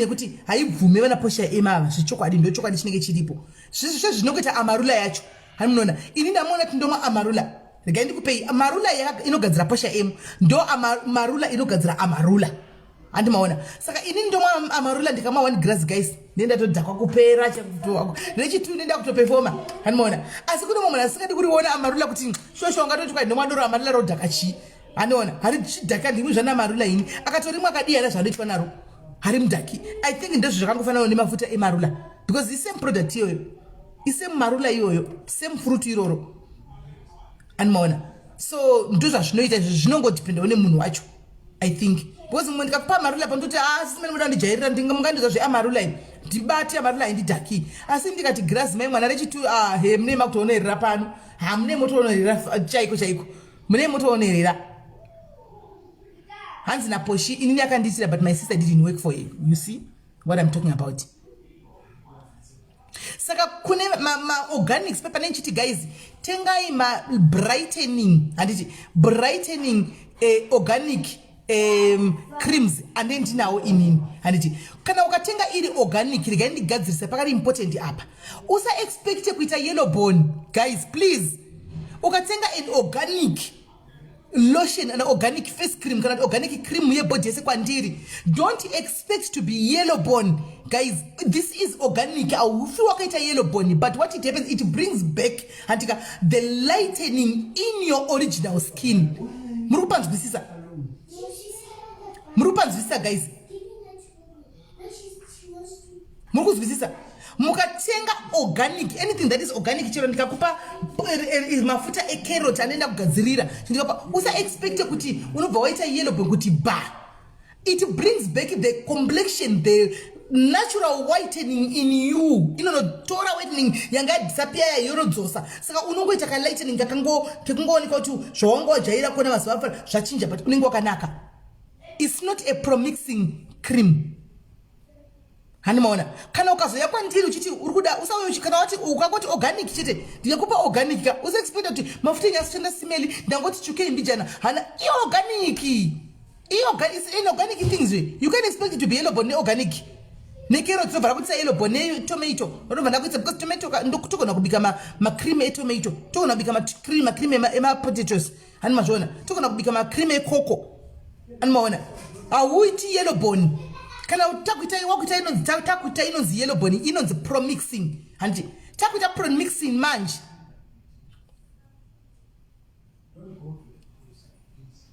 yesho kwanzina andisina matondikanda kumakuwa kare ende zvakaoma komakandwa kumakuwa but guys it's not right, it's not okay kuti mutore picture romwe munhu munokanda munhu asina chakukanganisirai munhu asina chaatadza makutora makunokanda picture mukadzi zera raAndiselina. How do you feel guys?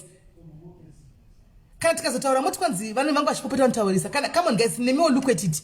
I look at age yaAndiselina munhu wekuti ndototya kana kumuadhisa nezita rake kumuti Selina handiti zvinototyisa kuti zvototyisa kuti ndivati Selina handiti ndiAndiselina she's older munhu mukuru watofanira kunge tichipa respect. Ndosaka zvinhu zvedu vakawanda mupenyu siri kutifambira zvakanaka ndosaka vazhinji vedu tongoshandira mari dzedhata kuti tizona makuwa paFacebook because of zvatinoita all in the name of entertainment.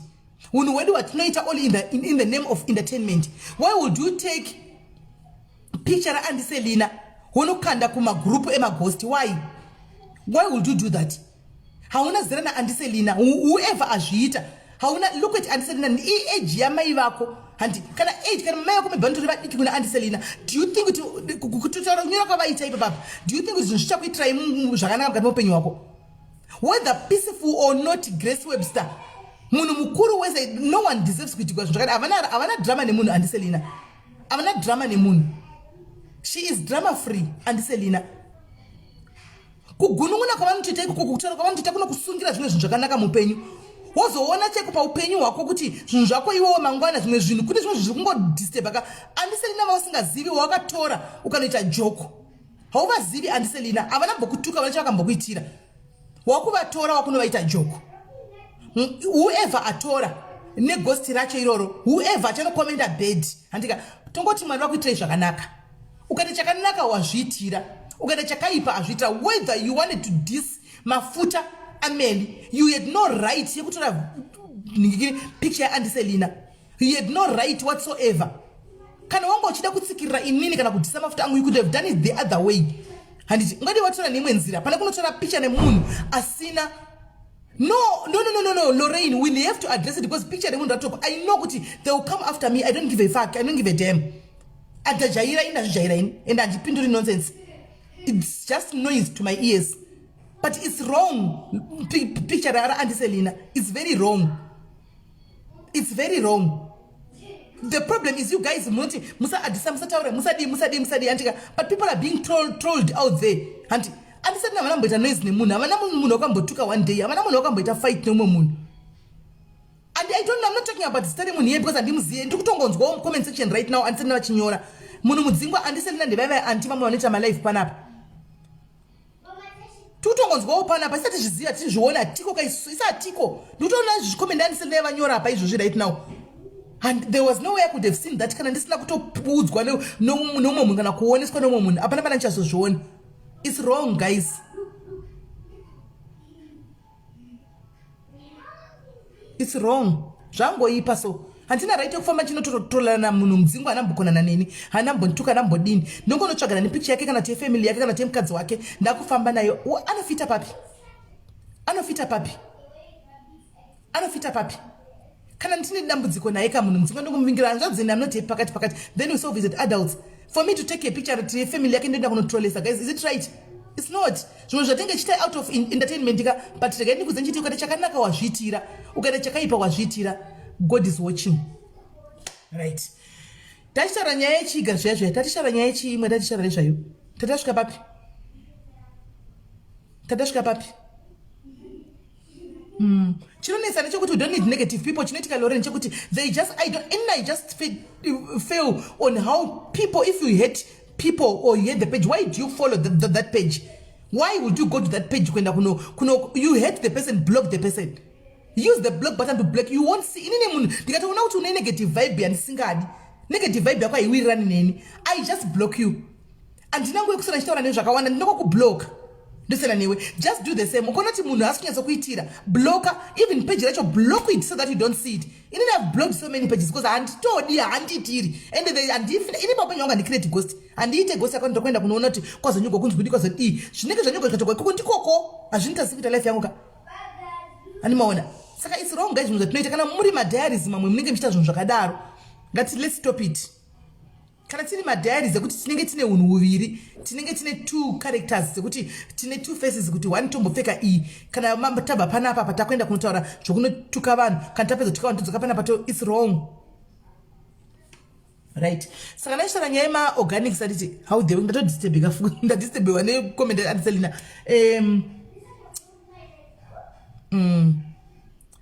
Ndaitaura nyaya yemaorganics kuti kudi igoro zviyagara zviya. Okay, nachiti usaexpecta kuita yellow bone nemaorganics anditi hauiti yellow bone, but ano bring out the complexion in your skin. That's what they do. They bring out the complexion in your skin. And mazvona. Saka kana wakuzouya kwandiri uchida kutenga mafuta pandokubvunza kuti kuda mafuta api anditi because ndine caramel lotion is for those people vagara vaine skin yavo iyi ndeye mablack inde kutsvaka akomotera munhu wese ndeye mablack beauty people andika mablack beauty people ayagara chingoti black anoda kumentena black skin yavo isina mavara isina mapundu isina ichingoglowa handi ndine iyoyo inonzi caramel handika I've got that one. Then koita a lightening anditika then ikozoita yenhingikiri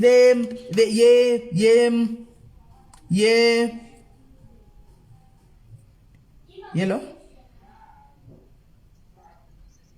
mushe kanjani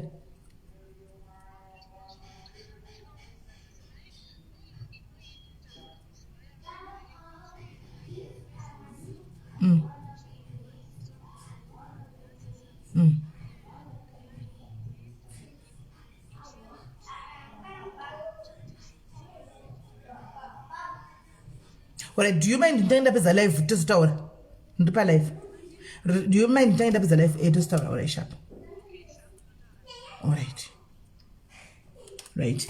So So kweta ye lightening chi, ye lightening anditi. Kweta ye lightening kozeta ye organic. Antika organic lighting, organic brightening. Organic brightening ndienda kudzaya kuti anything chinenge chaitwa ne organic anditika chagadzirwa ne organic whatever. Usa experience chinokuitira zvokuti baba.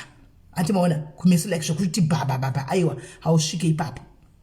Antimaona. So andizoti pane umwe mubvunzo here like chimwe chamungada kuziva chingave chimwe chamungada kuziva. Saka guys, vitamin E, please tengai vitamin E mugare minayo. You can actually even put it muningikiri mumafuta ako unozora every day. It's good. Unogona to add mumafuta ako unozora obva wazora vitamin E, vitamin C, you can add them mumafuta ako losheni kwagara uchizora andika uchazondudza. These are organic oils. Wozondudza kuti aufa anditi vitamin C ndinayo here panapa ndiyo here.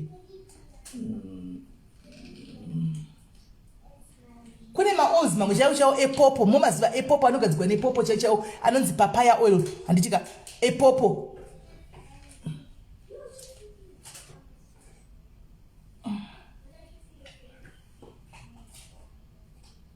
Vitamin C yema orange ndiyo ishi animaona vitamin C ndiyo ishi. So you need this guys izvingare munazvo izvitengai munoona kuti inotopera ndeye yangu yanongozora anytime pandadai amaona ndongoizogona tosorera nichizora zvina basa munoto iyo itengai you mix mozo kada mafuta enya munozora mozora zvenyu haina kana chakamboipa mufunge. Stretch marks, yes ndinawo maoze stretch marks ndinawo. Thank you muno mudzingwa, thank you my brother, thank you. Saka stretch marks ma-oils ma-stretch marks ndinawo ma-oils anoda ma-oils waneswa ne-stretch marks waneswa nema-veins e-green kune vari kuvanozora ma-lightening handiti mumafuta munotenga vazhinji vacho havaise anti-reaction. Kune inonzi anti-reaction handi inoiswa mumafuta kana uchiita promix handiti promix ndiyo yandataura yaya yekuti munoda kuita 4-5 shade lighter yekuti next time ndikada kuita famba naye ndogona kuti right ngatitangei tese topinda mupromixing tese handika tozoti ngationesane mazazi kana kuti end of December ndakachinja kudarika apa ndakainya kuwedzera 5 times but inini hamumbondioni kana ndine green vein hamumbondioni kana ndine green vein kana mapechi ayai hanoona kana zvimadododo zviya because kune inonzi anti reaction. Kune vaise maformulators vari mucomment section maformulators mese munobika mafuta please try kuti mafuta enyu isai anti reaction. Vanhu vasa react mukaisa anti reaction it reduces ma green veins, it reduces ma spots nema pechi aya handika havaite izvezvo kuti uchifamba murodo toona kuti munhu uyu ari matsinga dzawo dzegreen kana kuti dzeblue handimaona ave nemazipechi nechichichi handimaona.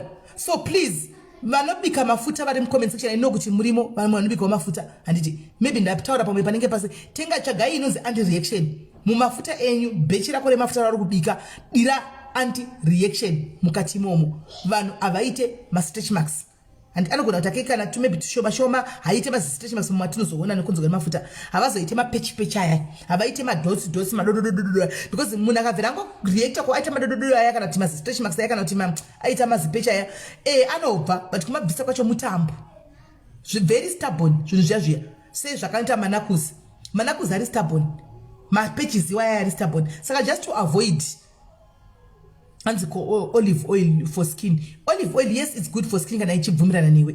But I prefer it mixed. Ndo I prefer iri mixed, not yakadaro.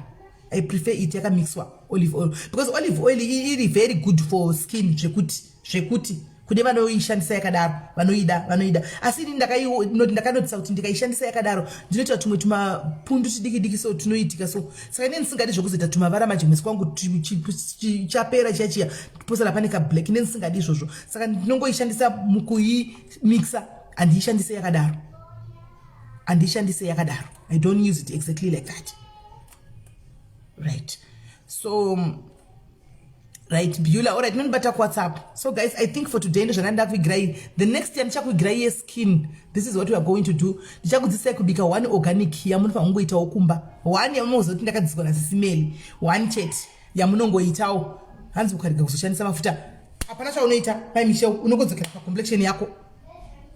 Apanacha unaita, unless baby kudama mwa amansinga sibiwo. Asinya ndoje kuti organic yangu, even lightening yangu, ukasia nasi ai watingo kuona wadzokera kuita my Michelle. vaonga uri pataka utsata kuziva uchizora.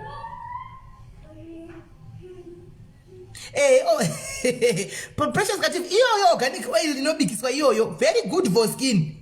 Iyo Hansi, yes, mixed with your cream. Yes, I like it mixed. Not yakadaro zvatagwa na Joyce. Ukatika kushasa mafuta, don't worry. Hansi, do you have hyaluronic acid serum? Hold on.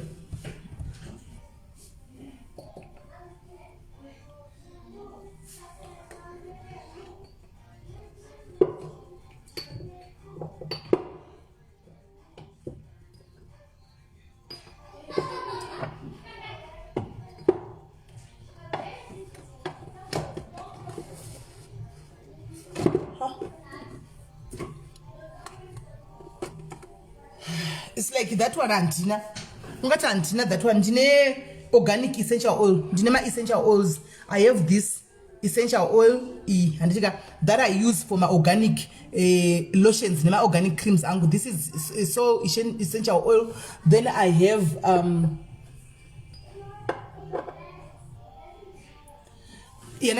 I used kushandisa kubika kubika this cream even vakakuwadza nemafuta handichika banana this one, this is banana essential lemon, my essential lemons, my essential oils, my essential oils, and then I have this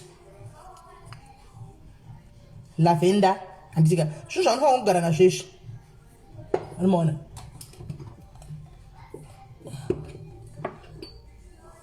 Then this, the wind rose oil-ish. Wind rose oil-ish. Then this jojoba oil. You can buy all these things clicks, guys.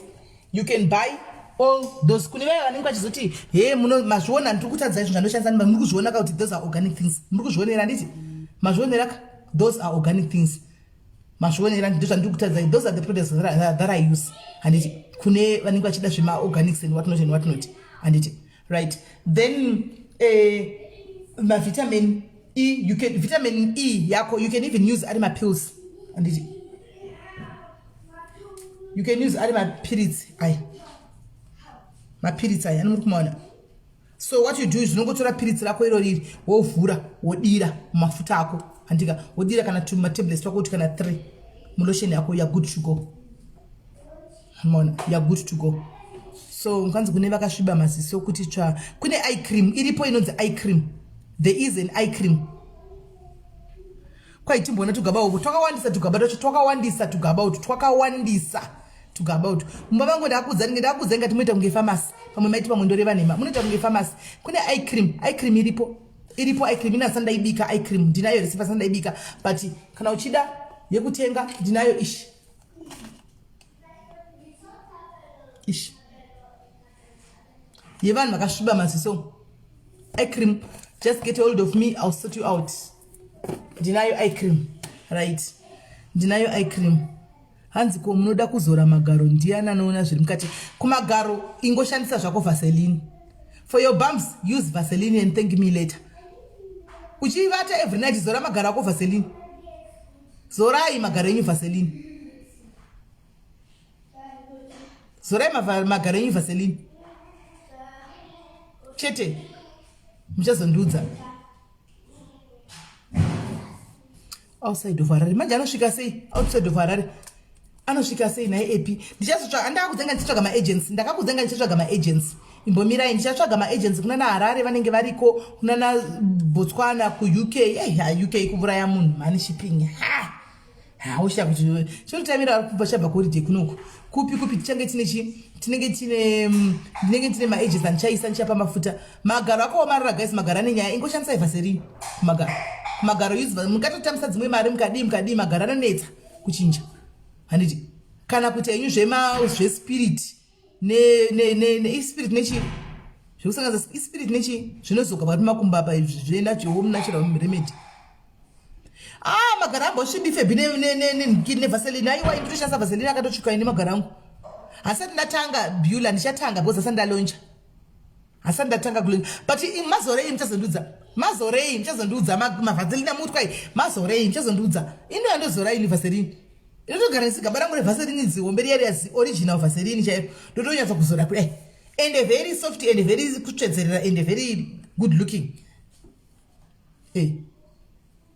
pakati pezvida tinawo macream acho tinawo macream okay panchinja sina tsana zvacho pigmentation panchinja sina tsana pigmentation ndandakanga motsa nezvepigmentation pigmentation ichi ndo chinhu chine nharo pavakadzi pigmentation chinonzi pigmentation munosviba umumamiya zvinobuda zvodzokera zvobuda zvichidzokera chinhu chine nharo chiya pigmentation ine nharo imwe inobuda umu chemu pigmentation inotora mumwe achita ungane ndebvu ukona iri pigmentation iyoyo pigmentation vakomana ine nharo pigmentation hanzi mashitsi madhanivhaserini ndochinja febi unongochiwacha kauchichinja nechi uri munhukadzi ine chose vhaserini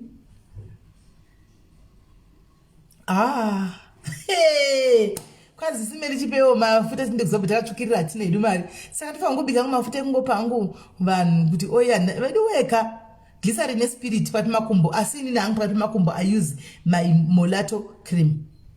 Mulatto cream yandobika ndega from scratch ndo yandinoshandisa my Mulatto cream. That's what I use. Andimaona saka pigmentation Mulatto iyoyo chikwabairo Mulatto iyoyo chikwapuro pigmentation inharo muvakadzi ende usati kana wakatenga gaba rako wanire Mulatto twanzi yaramba kupera pigmentation unotoshandisa unototenga Mulatto idzi kana 4-5 times uchitozora 4-5 times uchizora manzwa pigmentation ni chinhu haipere zvokumhanya because kunoti ine imwe yeblood pigmentation saka uchazora zvako uchaona achifedha chinda but pigmentation ine nharo wotika gaba rako wanotwa Rapex peta kwanzi hana kupera 1 zvakafanana nemafuta isa unogona kutoona change yayo kana pamafuta echi2 kana echi3 pigmentation. Mulatto cream is the best. Mulatto icho katenga nesipo yacho sipo chaninogeza kumeso nemuviri wese unozostopa wega nokuti pa 4 days unenge watoona wega kuti muviri uyu zvawakuita Mulatto soap yacho ka very powerful. After my days unenge watoona kuti maiwe wega skin yangu yasiyana. That's Mulatto for you. Kana ukanyatsoibika zvakanaka, that's Mulatto for you. Faith denero unoya WhatsApp kwangu. And saka vana pigmentation vese musati I know pigmentation inobhora vakadzi vakana vanobhekana nayo skin inenge yakanaka singaiti but nokanganiswa nepigmentation iyoyo ikangobuda pigmentation zvatofana skin haichatooneki manakiro ayo.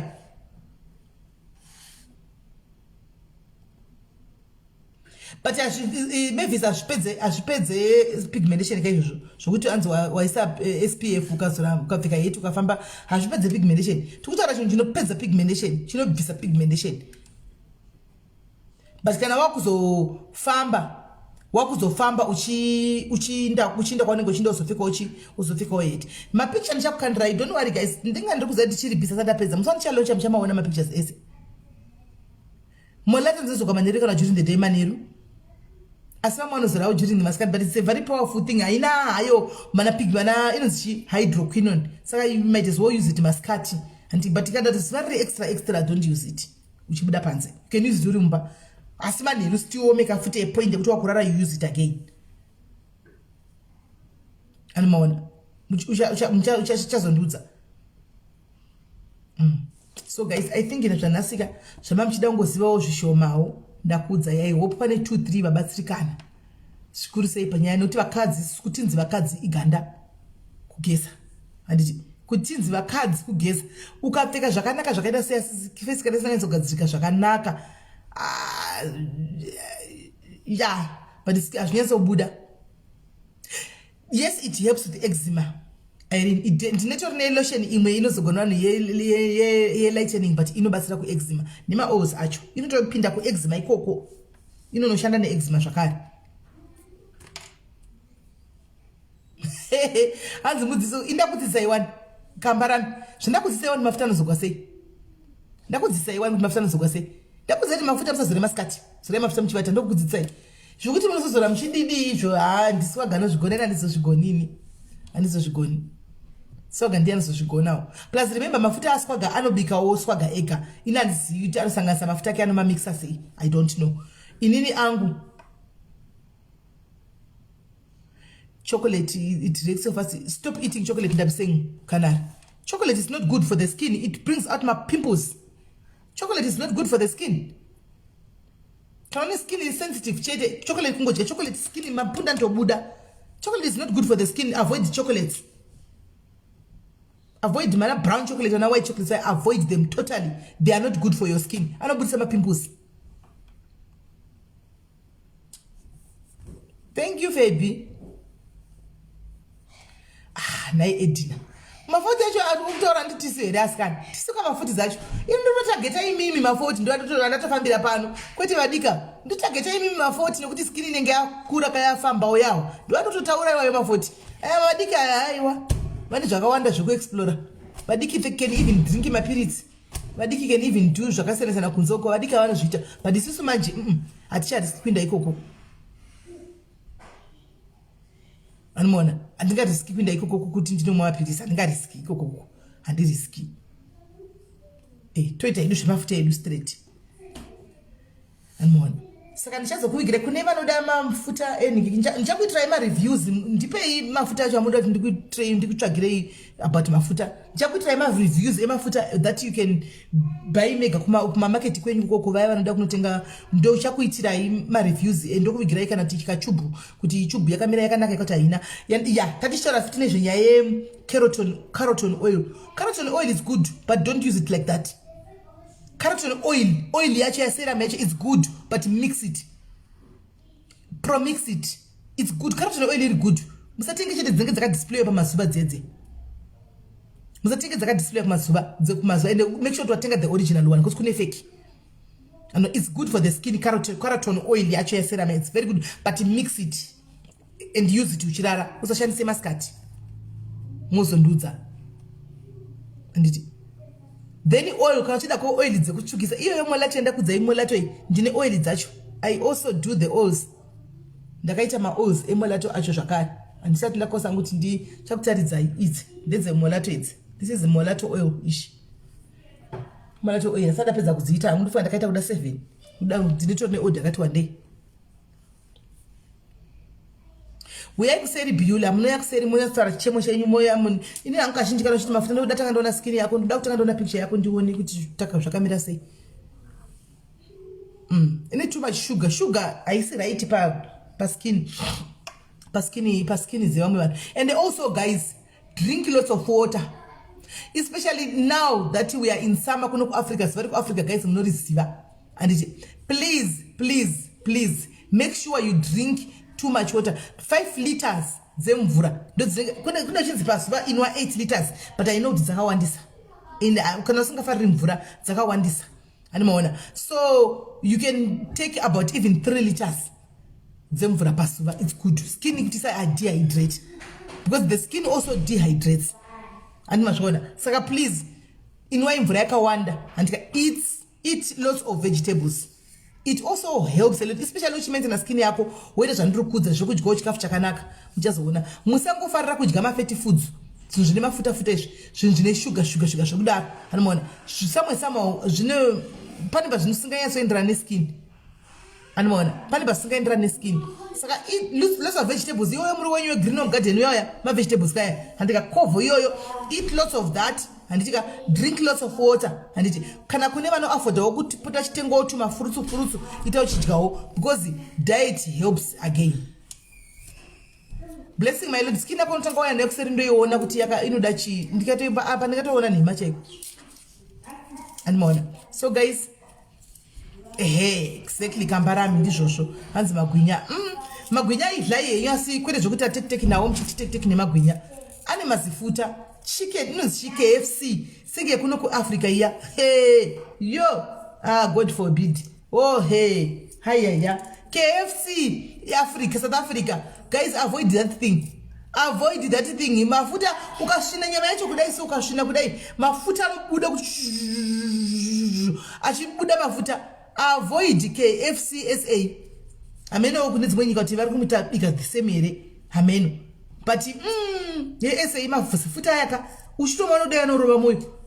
Chikafu chevanigeria peni yauripi chikafu chevanigerians we know kuti I know kuti a lot of us we like egusi soup yayo egusi soup but mafuta anenge ari mwoyo kwamatarisa kudai so muegusi kudai chero nemwoyo wako unomira too much oils guys avoid that. Avoid ipo pa skin apa besides skin nekubody wise nangu handisi expert wezvebody izvi asi chandosanche kuti mafuta not good saka avoid izvi zvezvi zvinani kunotenga ko inonzi machachos restaurant hanzi I remove the skin okay andisana mbozvitira wangu asi ndakangogara ndangoshora mafuta ndongotoi avoid shopping restaurant yayo inonzi KFC I avoid it by all means. Ngatotenga ushawatenga machachos inonzi machachos chicken yavo iya pane iyi yekukuku iyi yetsokuita iya. Okay, and if you buy KFC, take it home, put it in an oven on a low heat, and fat will come. Oh, okay. Kwanza wewe ku Australia mafuta takangofana na wewe kuno ku Africa mafuta ogoga mazifu ukaida yo kushinda kule inobude haye kana yaye kan. Saka I think guys ndo mumubvunzo uripo senge izvino munguva yatiri kupisa ivanhukadzi anditi mafuta munguva yatiri ino ivanhukadzi ngatigezei kugeza kongodiwa nokuti tiri musama handi saka vanhukadzi tinokurumidza kuaffectwa nekufamba panze apa tinonyanya kuzotsva tobva tanhuhwa pakasiyana tinotanga kunhuhwa kana kubva muhapwa umu tonhuhwa muhapwa tonhuhwa magaro chaiwo pakati pemagaro apa vanhu vanotanga kutonhuhwa pakati pemagaro kana nemazigaro mahombe antimaona and then wotanga kutonhuhwa panobuda dikita pese mumazamu muchamuchaimo muzasi memazamu motanga saka madzimai sama yatapinda iyi ngatitei tichigeza handika tite tichigeza kana tichigeza papai tichigeza tinyevekishwa taurira ko waripinza pakati pemagaro apa handika wapinza pakati pemaspika apa uchigeza pakati pemaspika uchigeza pakati pemaspika hanziko acha inini acha ndinoidya apo neapo asindobvisa mafuta aya ndokutora mangodzedza ndobvisa mafuta anmona saka muchigeza pakati pemagaro enyu muchigeza kuti usanhungire vanhu ukapinda muteksi handitika ende uchigeza ngotaura I know kuti these are basics but pamabasics iwo ayanosika vanhu pane vamwe vanhu 4-5 vanenge vachitorasika ipapapa 4-5 people varipo handimaona saka achazongoitawo teki wasanganawo neglavids kuti vazive kuti muzasi memazamu munokweshamo magaro muhapwa umu zvikuru sei kuchipisa kudai tichakapfeka zvihembe zvisina maoko handika vhudzi rinenge rakazara kuita mutumbo wevhudzi umai mwana apa unenge uchifarira kupfeka chidhreshi zvisina maoko seni kudai sekude uchipisa uchifarira kutaura muteksi mune vanhu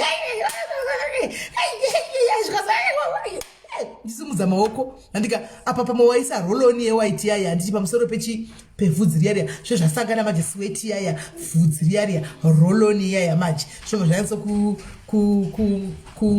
kunyatsosangana papaizvo haikona saka ngati avoidei madzimai handika ngatitengei mashaving creams handiti ngatitengei mashaving creams ngatitengei mashaving sticks handitika inangu andishandisi saving cream macream acho ndinoreacta yandoita tumapundu saka inditoshandisa stick chaiyo yaya stick izoshandiswa nevarume ndoyandotraya ndongoshandisa ndodai ndotogera handichimaona ndotoenda kana ndangoona tavakuda kubuda ndongodai handimazvona saka uri sensitive wokumacream aya shandisa iyo stick iyoyo gara wakameka sure kuti gara apwa yako igara yakachena handitika ngaigara yakachena zvese kuseri kwenzeve ndachitaura kwako handitika mukati medzo nzeve dzedziya nzara idzi todzidai hedu nzara idzi but samwe chokwadi tochiziva kuti nzara idzi dzakanaka chaizvo takatarisa kudai dzakanaka fani asi dzokontena tsvina idzi dzochengeta tsvina idzi ndo chokwadi chiripo chokwadi chisina kana filita animaona idzi dzinochengeta tsvina todzida hedu dzakanaka decoration and what not asi tsvina umu this not healthy pafair not healthy idzi nzara idzi animaona so ngativeke kuti nzara dzedu tichitakagezesawo dzakachena nzara dzedu dzakagezawo dziri smartiwo vana mai mabhurugwa yawo handika muchichinjawo mabhurugwa handichakona kuzofamba kudobuda bva pana pakobuda Zimbabwe nebhurugwa rimwe chete handimaona vangopfeka bhurugwa 1 mabhazi aya munokwira holiday yatakupida kana kuti patakufamba tichiinda mabhazi aya anosvika achimbomira pamanhingikiri pamagaraji pamunenge muchitenga chikafu papaya iwe semudzimai akangwara unenge une chibhegi chako chaunenge unacho muhandbag yako yoningiri pamaoko iyaya handika unenge une mapendi line ako it's a must famba ine mapendi line apese pamunofamba pendi line nenhingikiri nozichi zvidukangama pendi line nema wet wipes handika it's a must fambai nazvo andika muri mubhegi renyu panonomira bhazi paya omanya zvakuti semuka dzakangwara white wipe ako woburitsa uwipewo zviwaipa panenge ari weight kao zviwaipa wapedza wochinja apendiraini riya handika wochinja zvisekana nebhurugwa racho handiona woendawo uri fresh handika kunamo kubhasi handiti kuti usvike waharare uchidiwo uri right animaona saka madzimai that one is a must mahambodhure white wipes mukapinda mupep store less than 20 rand white wipes are less than 20 rand mukapinda mchi munozwi uyu kana kushandisa matambunzi chaiwo kana kuchifamba chanza kana tambuni chechero tirasha tambuni rako ushandise ufambe naro wasvika panosvika uchinja uchidaro hapana asi penline rinenge chichingodiwa kuitira pamunozoenda kutoilet paper muchidididi handika saka chingodisa madzimai ngatigezei handitika ndiyo zvita kutopinda muna December mabhurugwa makatenga gore rapera museri musapinda aka 3 mu3rd year nawozve mochitorawo mabhurugwa ato mamwe acho anenge atove nemaburi handika chati screen chibvisa tichirasa handika totenga manyuwani handiti mabhurugwa ambodhuri tobvisa mabhurugwa aya torasa wopinda zvako muakamenzi mako unozvitengera mabhurugwa ako handimaona kana Mr Price saka ngati tisaramba tichingosungirira mabhurugwa aya tingofamba nawo tingofamba kuita 4 years nebhurugwa kana imo mumba machona kana iyo baba vanoda kuonawo zvinyuwani zvenaye asikana vanenge vada kuona zvinyuwani saka December ino Christmas ida kusvika inoi kumabhichi muchainda handiti holiday kumabhichi vamwe muchainda kumabhichi muchadini handika make sure kuti wakasheva even punani yako iyi kana muchinopfeka mangenyu aya maswimming costume nechichichi handiti kune vamwe vanoita bvudzi rinoerera nekumakumbuko handimaona make sure kuti makasheva kwese kwakaduka makasheva musataridze vanhu rume izvozvo zvemafudzi aya hazvo zvisina ngomira zvakanaka pamunhu wechikadzi handiti munopfeka zvimabhurugwa zvenyu zvenyu makasheva zvakanaka nekuti kuti unoitwa waxing iya zvoti dhurei handiti saka ukangosheva zvinenge zviri right handiti mazviona so menoti nerurimi urwo patogeza marurimi edu aya tichikweshawo rurimi rwedu aya tichibvisa tsvina yaya parurimi apo kuti kana utaurawo nevanhu pano kuti ukapinda mutezo uchitaura nemunhu ari pasaida anotaura nawo chidayo uchitaura nemunhu anenge achidaiwo haachagoni kukuudza kuti tiri kunhuhwirwa handimaona haachagoni kuudza kuti ndiri kunhuhwirwa akutongotasa kusaidi kudai so handimaona so please make sure kuti uchigeza shama pinza rurimi mukati toothbrush ngaipinde mukati momo toothbrush madzimai ukaitawo 7 months netoothbrush chichinja toothbrush kuna vanenge vane toothbrush izvozvi kwanzi nebhurugwa rangu ra27 years richiri bhurugwa ero kachangove chikorobho naiwe bebi richiri bhurugwa ero kachangove chikorobho naiwe 7 years matoothbrush yagaisi kaita kuma7 years ka chichapira mazino chichishanda everyday usiku nemasikati chibvisa iwo ningirikiri ya toothbrush yamuisewo replace iwo nenyuwani handimaona replace iwo nenyuwani toothbrush yayi antimazvona dzidzai futi kushandisa mouthwash utagwa iyo kuti upfira zvako kuinouraya futi mabacteria aya anonhuhwa acho anenge ari magums nechichi handimaona tezi 3 months eindarotaura 7 dati dzakatovanisana kwai 3 months chinja toothbrush utengewo toothbrush nyuwani moratidza kudhara kwete kuramba kwangoomerera ukabatira chitoothbrush chako chegore rapera nacho kwai chapera mazino ndochida chitoothbrush chako chokwesha zvokuti chokweshei icho chapera mazino chichakweshei icho chapera mazino naini aiwa bhurugwa rako re7 years ndanorasha fepi harichatoiti ndanorasha bhurugwa saka ndo zvimwe zvinhu zvataitaura izvozvizvi hanzi ngatichasei mato inouraya hwema mukana ndizvozvo chaizvo inouraya hwema mukana right ende zvakare madzimai kana muchiinda kutoilet dzidzai kunyatsopukuta sure uku handiti dzidzai kunyatsokuwaipa kumasure uku kuwaipa zvakanakanaka kudzidzai kunyatsowaipa zvakanakanaka handiti zvinozonyatsa kuti munhu wemukadzi mukuru mai vemwana wozonzi wafenta kana kuti wauna wabhurugwa waramheno zvaafamba sei rozoonekwa rine zvimaskid marks dzidzai kunyatsowaipa zvakanakanaka handiti kuseri tombotaurawo kuti kudza mwana upedzisira handiti kudza mwana upedzisira kungotaurawo sekudaro handitika komabros makaitwa episia ndakaitwa muno Nigel kana uri muratsenberg ndikwanisa kupa nhamba dzemunhu anogona zvekuti she's a professional saka ukauya ndikana uri muno mudhuze ndinokupa nhamba yake anokuita noti kunotonzi vamwe vaitonzi retouch after 1 month ini nanhasi ndamboenda kuretouch kubva zvandangoita kwa 1 nanhasi ndakatobhadhira maretouch mari yangu yodosvika 2 years iko gore rosina kutokwana ane mari yangu yeretouch hasati yakutsvakuda retouch hanimona hanzi madha ritori bhosti unyucha izvo asauri fake here 7 years saka zvemakeup handigoni. Makeup I'm the worst person. Maiweka ni pressure ungatondisekesa. Maiweka zvemakeup handigoni. Aiwa. Zvemakeup tinoda kuzvigodzidzawo. Chakumbira vanogona makeup adzidzise. Aini zvemakeup hangu handigoni handiri kunyepa. Zvemakeup nezvevhudzi handizvikoni. Ndikatokunyepera. Ini saka chona chingozvirikigwa malaini dzangu pazasindosvitokera wigi yangu ndoinda. Zvevhudzi zvine zvemakeup handizvinyatsi kusvikwanisa. Amaona handizvikoni. Right? Saka guys, mudzimba dzedu makazara zvimwe zvinhu zvatisingadi. Zvezvati patotenga tongoita holding tichingosadza zvimwe zvatisingashandisi mudzimba. Usve kuti ukavhura muodropu yemunhu kana mucloset yemunhu kana mustoreroom yemunhu makazara tumwe tunhu turimo tokuti hatitoshandi. Moita seni guys, ndine chigwere chinonzi phobia yekutenga mapoto mamarumba umu ana kana mbovhera akatoshandiswa kana ndisati mablankets andinawo guys, majovesa aya makamfota mukamaona kune mamasanda nditozozvifunga ndamumwe musandi ndichirikuza kuti kana ndakatenga kumuchoisi chunichi asana tomboshandisa ndozvandoita guys. Antimaona saka kune zvoisona ndakatozvinyasona kuti Mwari ndibatsirei zvimwe zvino hazvichatoiti ratove dhimoni iri zvakutoitika. It's not right. Ndisiwe mbemasainasi ka hai ndonyatsokuona kuti waxing vanobvisa vanononga vanhu vanobvisa sara pakachena kuti kusara pakachena vanobvisa. Animaona saka ngati December uno ngatibvisewo zvimwe zvatisingasadi zvatakangotengawo nepressure ngotengawo nepeer pressure zvimwe zvinhu. So ngatibvisei guys, tipewo vanozvida. Let's remove them. Tipewo vanhu vatokwanisa bless somebody else. Mudzimba dzakazara zvinhu zvamusingashandisi ndochokwadi zvirimo. Marimwe zuro ndakakudubura mai mwana, ndakakudubura mikwende kudai. Ndikanosiya kuJoburg kwandakapasiya ndikafonera mumwe munhu akauya panapo aida rubatsiro uya. Ndikati ndasiya mabhegi pakati ninde unotora ipapo. Asati atora mabhegi acho ndamona mucomment section asariko. Ndikatoti Mwari ndibatsirei. Munozati makamboita zvekuti notengera vana hembe zvekuti inosvika pakuti diki netegi isingaonekwi yatokanga mboti kune hembe yakatengwa. Ndozvandaisangana nazvo munomba ndichirongedza kudai. Kusangana hembe dzimwe dzanga dzine mategi dzavadikika hadzishakwanzani mategi dzine mategi hadzina mbovhera dzakapfekwa. Kutonesana kuti this is not right. Truly speaking, it's not correct. Kuna mwana uri in need. Ndakazvuzvumura kukumura chekukurura ende ndisandakanga magays ndine bhusi anoda kupa munhu panapa. Ndakaitenga iyo peer pressure idzi zvakaomaskana. Ndotengawo bhutsi iyoyo mufunge ende nditozvisekawo kana ndoga. Ndoda kuipawo bhutsi iyoyo munhu anopfeka size 7-8.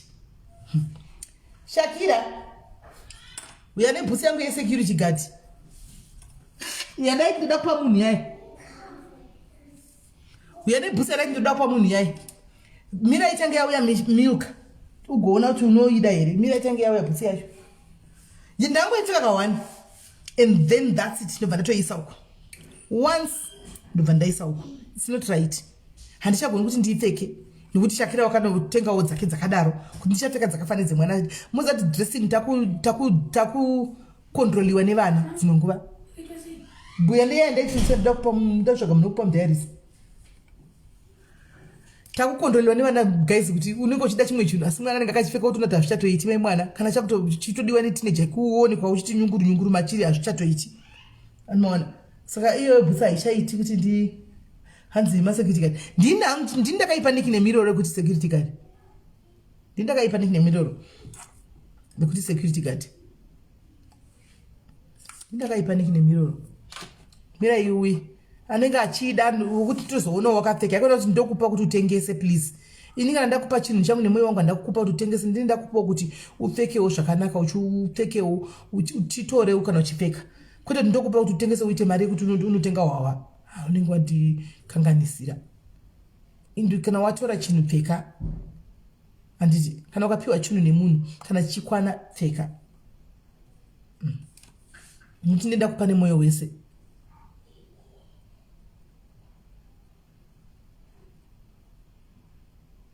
Hanzina ndiserina ndikuzama kwavhaita kupfeka zvimaspekte kuzizha zvese saka ndisinyatso kukuverenga.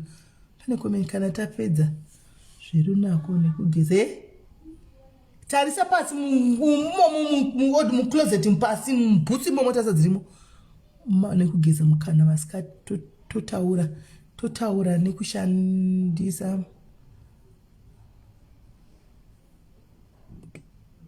mukana macho mukutaura rurumi runo ndisana rujiko.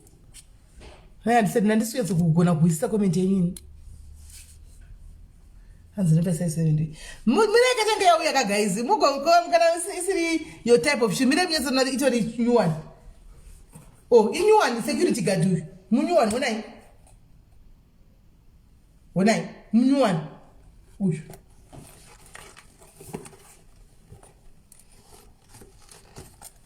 new one security guard Brenda's uyu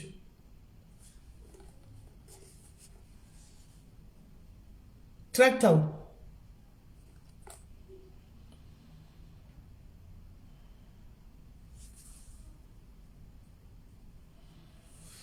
maiona handiti anoida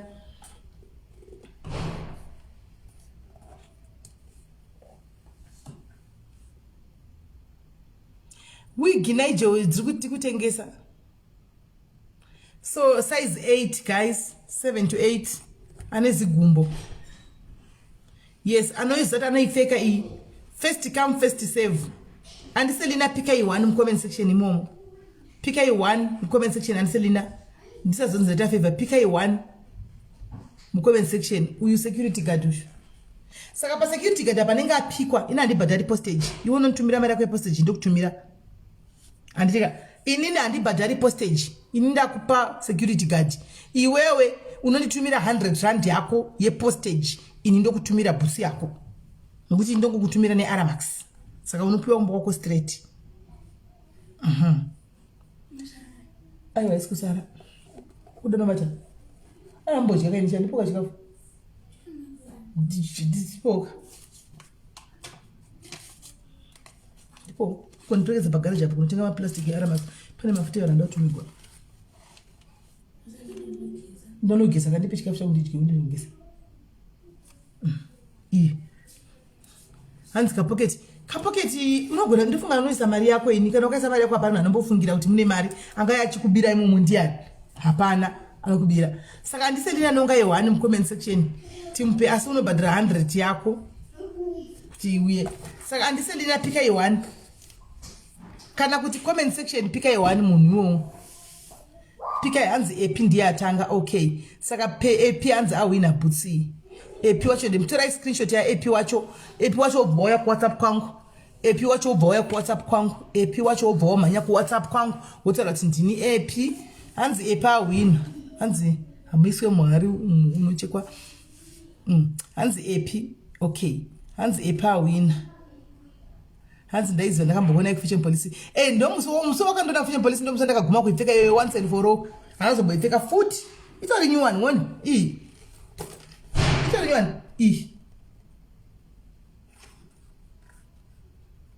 itori new one ndangopfeka kufishen police wako ndakaipfeka ndichitora picture yangu ndichipinda mumota plus nini handizoti ndesingafambi netsoka saka inambosviba pasapa because ndakangopinda mumota mangu ndikaenda pandainda ndikaburuka ndikapinda mushopi momo ndikadzoka ndikatotogwa picture yangu panze apa ndikatoa ndikaikurira that was that yanazobovera yakapfekwa saka itori pasi pasasapa saka ap anzi ap awina shoe right iwowo epiwo kana une zvimwe zvaunazvo zvaunenge uchidawo ipawo somebody wofuti handitika tichingopanana kuda kuti tichingoenda ukaonawo something chaunenge unacho chaurikuda kupawo someone please ipawo umwe munhuwo tichingopanana tichienda zvakadaro handiti ndo rudo rwacho handichimaona tichingopanana kudaro tichingoenda ndo rudo rwachona right saka epi mwadzi anzi awana munotore screenshot chiapesed epi awana. Is there anything else guys chingada talk? Okay, kune shop ngatimbopina birthday guys rakudzidlamini happy birthday regani mbokuridzira song ko tiri pano takatandara tinoindepi regani mbokuridzira song kudzi happy birthday kudzi ende tikozotaura nyaya yeshop kune shop iriko ko yema diaries guys inoda kuti supportewo anditika ku UK yuko ndokuridzira song ipiko hanzi ndine mabamshot miluka mabamshot tsvaga wekupa zviro zvauri mudhafu tsvaga munhu wekupa mabamshot miluka love so good, it seems like them so I would love I know what would I like to know the girls them love so good. It's everybody can watch it say TV when you get a good love in your heart. It's time when you never the good love in where you have. the good loving way you have. This people you have the good loving way you have. So with the education, the two of them can jump and roll and pick it after that. But y'all the good love, y'all the good loving way you have. That I just give it and y'all the good love, y'all the good loving way you have. And the good love, that I just the man time, but then they say good love. Talking about the one that can come, man a rush America. But we get what's up, baby. Talking about the one that can win 24/7 good tidings. You be when they say good love. Talking about the one that can win.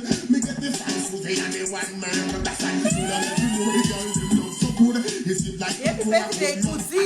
you don't let you know the girls them love so good. It seems like them. Tell us again. I'll push it on. Guys, got to just say, oh, no, guys, got to show her love, guys. Let's show her love. Let's show her love. Let's show her love.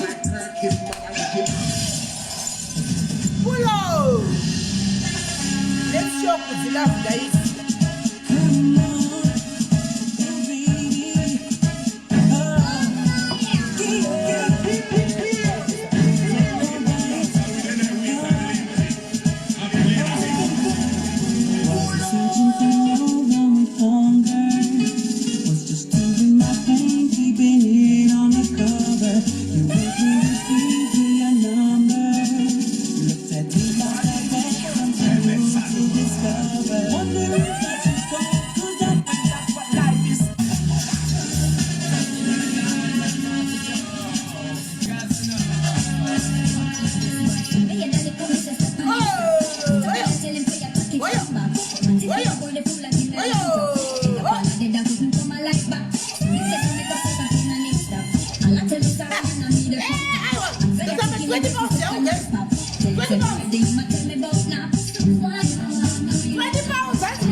Right, this was for Kuzi, guys. Ewa Tambofara. Thank you, Tambofara. Right. Anything else? Right, kune shop, guys. Yakavurwa, ya chairperson, yema diaries, iriku.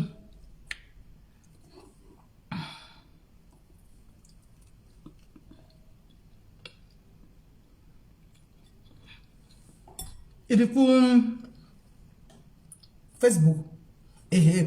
Saka mukazo ndibata nchakupa website yacho chepesana kukumbira support yenyu ingopfuraneko kune zvakawanda zvekutengeswa zvemadiaries kune makapu ediaries ane logo ediaries kune makepu kune mahudhu kwanzi kwasara one song kwasara ipi yacho udandikurudzire ipi kudzi udandikurudzire ipi udandikurudzire ipi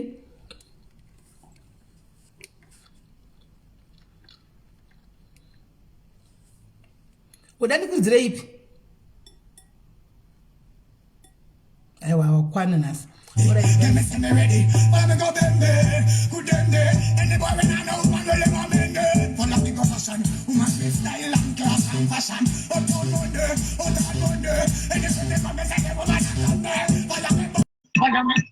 Follow me, and you will never want to hear a girl. Follow me, and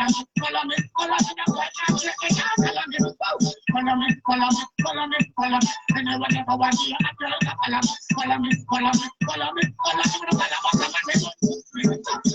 Cause up and I keep my descriptions. From New York State of addictions. You're not gonna keep out the gas. Yes, I said your present. In a blog is my life. My songs are your present blog is my life.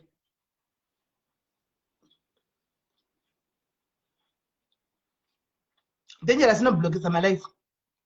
Chagaimi.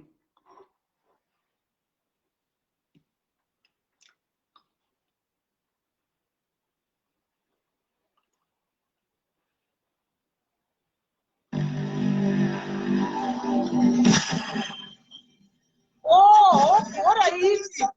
What is your WhatsApp profiling? Your WhatsApp profiling.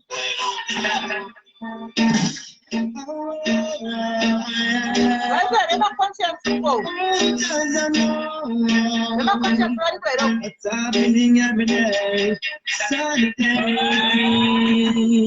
I pray. Jaja leaves. Kai matamba zakwana na nuka. Nuka. Rukuchei.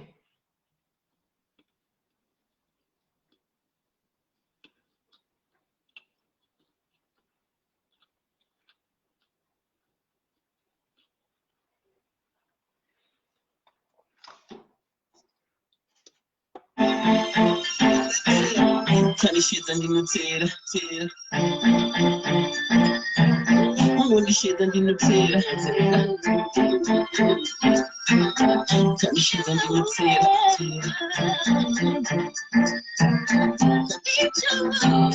Tell shit and you tear.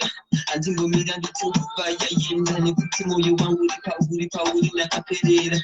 Like a one, and you then you put it.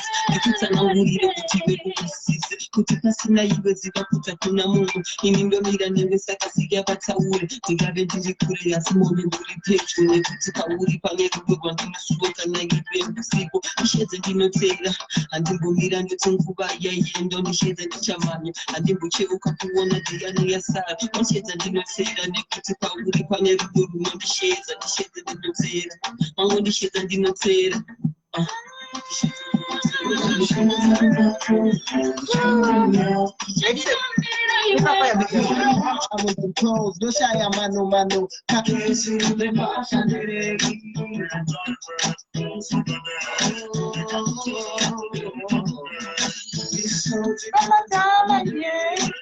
YouTube, ya WhatsApp.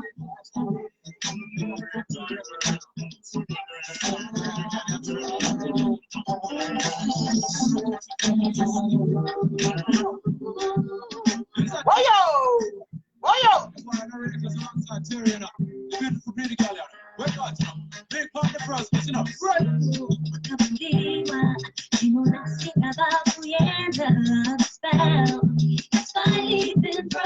Watch your saying, girl. Can't hear you.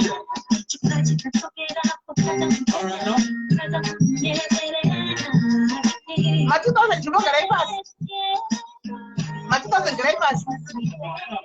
Mojiwa mafande mafaro asina makumo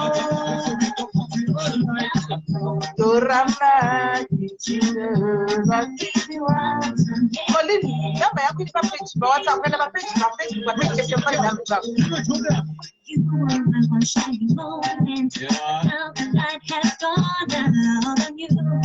Are you? Give me them, girl. Give me them sweet vibes. Are you? Now I had to leave you. There was nothing I could do. That was true. See back to the deep sea there. You did like a talking. I see them up.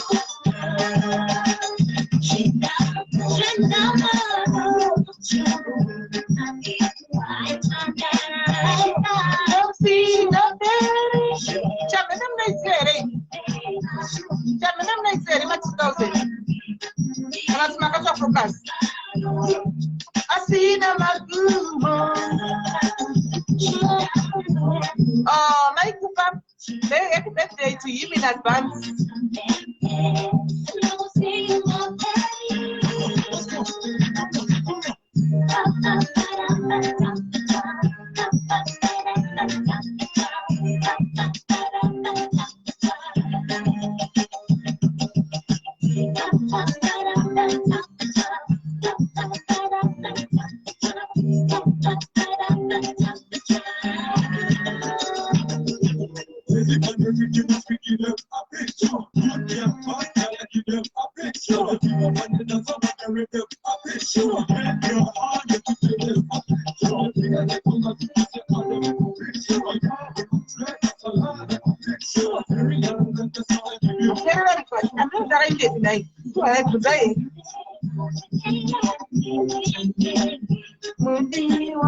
That's enough.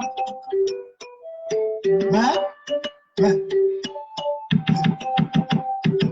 Well, I'm in love with this girl. She's so thinking she'd have to be mine. You know what I mean? It's been 2 years now with the stage is starting. We do a lot together if we can put things. And my papa, they don't know me. They know what I do, they appreciate me. But I can't I know this either. They can't deny when I want to put. I think we come to ya. I can't just go up to England. I can't go to Tera. I can't go Kapuyinga pakaenda andichapiwa chekukunganda terema iko kapuyinga Vaipete mazano choraiwo manoti vanhara.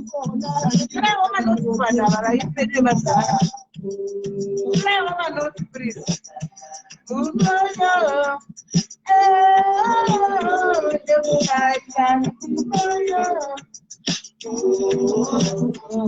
Debukaita na umoyo.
Are you dealing with feelings for me?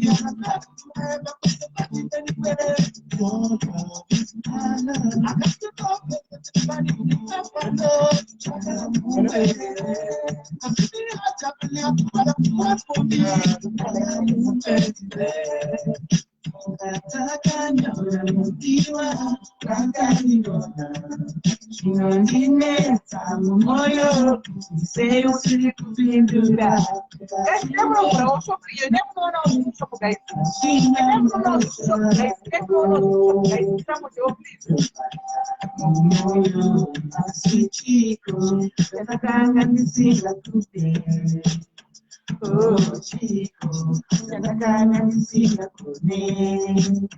Dati chico, ya la gana de siga con él. Se senta y pa. La gana de motiva, wakariwa. Chinangine, samu moyo. Sei usiku pindura, ya shime, wakilume. Asina mosa, nataka mtiwa, wakaribu. Chinangine, tamu moyo. Sei usiku pindura, ya shime, wakilume. Asina mosa.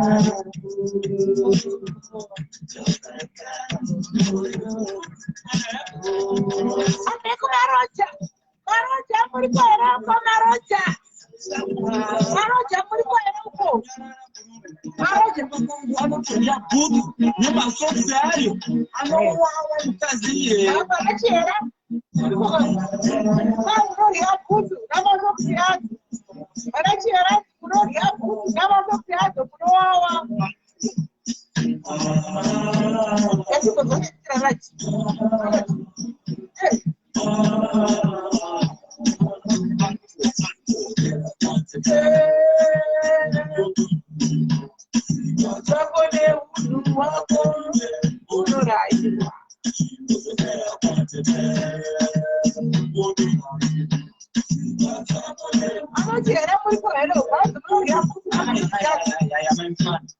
What's wrong with you nowadays? What's the matter with you, my friend? Unazia mafesti day, taiwili and it was the happiness, loveliness. Man, nowadays, I'm sure there's a recipe mkuila wakanjipa you. Yes, tulikuchengeta tonu, anemsolo nenge peura, and I'm not sure kuti mwana wangu, just the picture say, uyu chisika na ichi. Magaru weyu andizia kuti mwana wangu ere kuti akakoma musoro iwo udoko noita sanzi nevamanzi inini ndasamwisisa maifana zviripeta kutsokere kwatete wako anokutaurira kuti murume anobatwa so naso zvekuti kana wakona wapasa ikoko wozoka vanhu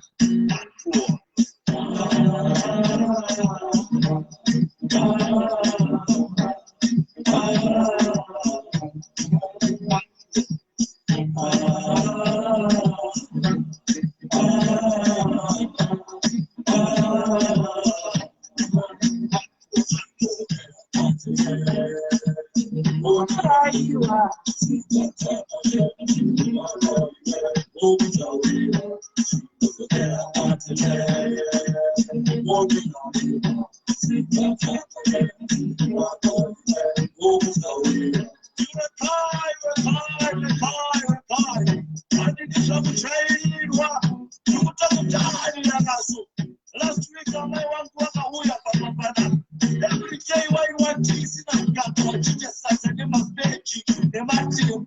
That's the trick I don't see where you go by Papa. We just have a chicken chori. Why is the Papa and the Kyo credit on Muku? Why is the Papa and the Kilikis? I'm a son of who want the way. Sakama Sakoto Sakatosha. You are not the one that teacher said they will. If you imagine a focus on to set the country to one of Purayira, what was the so yes, you were one this secondary. So, yeah, I get to walk one